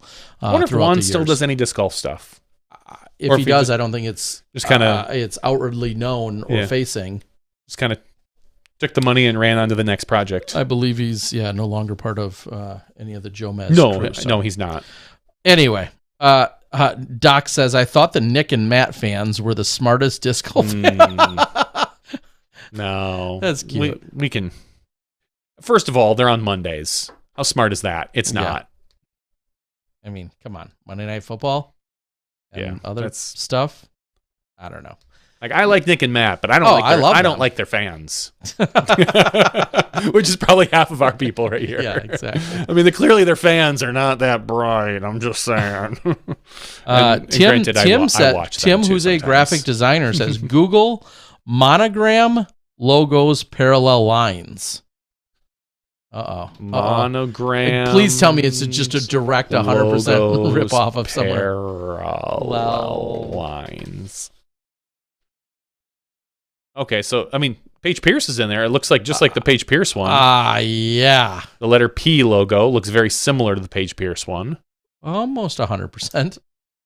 I'm just saying, I don't know if Paige's comes, if it's flat at the bottom, if it's angled like that. I mean, hers is also different because she's PP. Yeah. Yeah, I like. Well, of course, I like Paige's better because it's thicker clearly, lines. Well, and it's clearly 2 P's, which makes perfect sense. Mm-hmm. Due to the yeah. PP. I mean, as we all know, so difficult. I have a great picture of being in Istanbul for one night. We were there coming back from Croatia a couple years ago, all disc golf related, of course, everything on the up and up here. No, but there's it's either maybe a subway or a bus station. It is the Paul Macbeth logo, the PM in it. It is uncanny how almost identical it is to his logo. I just think that there's only so many ways you can do certain things. Yeah, exactly. I think that when it comes to design, there are, especially when you're talking about lettering, there's so little left that you can't probably draw some sort of parallel to another company. So, yeah, it was. I just. Yep. I remember seeing it in the streets and be like, what is Macbeth's, why is his logo here? Maybe I was in I don't know where I was. Anyway. Don't know. So, yeah, a few people have posted about similarities. I see it kind of, but not really. I think way more of the Overstable Studios logo. Google MG Car Company and see Missy Gannon merch. Yeah, I mean everybody has some influence. I don't know if it's influence versus. Yeah. That's pretty close. Yeah. Yeah. I don't know if it's influence versus just there are. When we did the Smashbox logo, someone had come to us and said, "Oh, hey, there's another logo that looks very similar to your Suzuki." Our logo does look similar to what you'd find with Suzuki. I don't think there's any denying. Oh, sure. Yeah, I guess with their S, like they've got the full in S some form or another. Yeah, as opposed to our. Yeah, there's also box. A local touch point or some kind of like church or something of that touch point church or something like that. There's that's not it. Anyway, there's something else that I've seen on multiple trucks where I'm like, is there a logo? Like, John, what did you buy? Yeah. I will also say, and correct me if I'm wrong, folks, but we believe, and that you got to keep this in mind for your any kind of trivia night. Ooh. To our knowledge, Dutch Napier, Batman. To our knowledge, Batman, the only person on the planet with a Smashbox TV logo tattoo. I think so. If that's not the case, we want to know more. But as far as we know, Batman, a.k.a. I think it's Dutch Napier and Isaac Robinson. Only two. Yeah. His Dutch is on his calf/leg. Yeah, I believe, if I recall now. And Isaac's is on his back. It's like his whole back. I thought it was his lower back, but maybe I misheard. Yeah. So Dutch, the only one that we know of that has a Smashbox, and a legitimate. It's not like he had some other company that happened. No, it's the official Smashbox tattoo logo as a tattoo. So we love you, Dutch. I think he finished second this last weekend. So did. We got that in there. You know who didn't win this weekend? Probably Brian Schweber. Caddying. How dare he? Yeah. What's he stuck on? 381? Schweberger. Take a quick look. 381. Embarrassing. Sad. Embarrassing that you went a whole weekend without winning, Schwebby. We are disappointed. How is there not a Flex Start C tier in one of the other courses or something that started at 4 p.m. that he could get in after on? caddying? Exactly. Go play a quick round. Yeah. So Schwebby's still at a measly 381. We're at 473, so it's a race. He's got work. He's got work to do, that's for sure. All right, guys, I think that's enough. Unless you guys have anything else we need. Ray says, I used to draw the Smashbox S in grade school decades ago with an offset, 6 vertical lines you can connect with diagonals. Yeah, wasn't there a phrase for that everybody... I never did that. I thought there was some... Yeah, that lots of people did something like that. Stat Mando would know. Good call. Flying Dutchman, Kentucky proud for sure. Tim says, I have a Suzuki tattoo. Tim, did you erupt earlier? Were you here? He heard it, we were on the TV and he wasn't paying attention. He heard. I don't know if it still counts. Tim, we hold you to higher standards that you should be actively paying attention because you're here almost every Tuesday night. So if you're not actively paying attention and responding within seconds of your name being called. It was pretty close, though. All right. It's hard to judge with the delay, Terry. I'm going to give it to him. All right. Thank you, everyone, for joining us. Pretty, as usual, pretty random night. And we have to thank Lance for joining us in the regular show. I think that was about as insightful as we could have possibly asked for. It's a great interview. Yeah. For not having the champion of the event, having Lance give us all the history and the background and the details of that course that was so well revered and respected and admired was awesome. Chuck Conley, we appreciate you. I know it got really late, and we got your shout outs in here for running a great event and for donating the plastic, and just hats off to you and your whole crew yet again. I'll say it for like the 5th time because it's certainly deserving. For all of our amazing Smashies and Patreon and Super Chatter people out there, we love you all. We love you more than anyone else, in fact, especially those Nick and Matt fans. Oh, we love you way more than the Nick and Matt fans love their fans. Yeah, but seriously, thank you guys. I heard them talking smack about their fans. Next week, we're pre-USDGC. I think I'm here that night yet. And Tuesday? Yeah, still here. So pre-USDGC, but looking forward to talking about it. And then, next week, big week. For Johnny V, I'm the Disc Golf Guy. We'll see you next week when you step inside the Smash Box.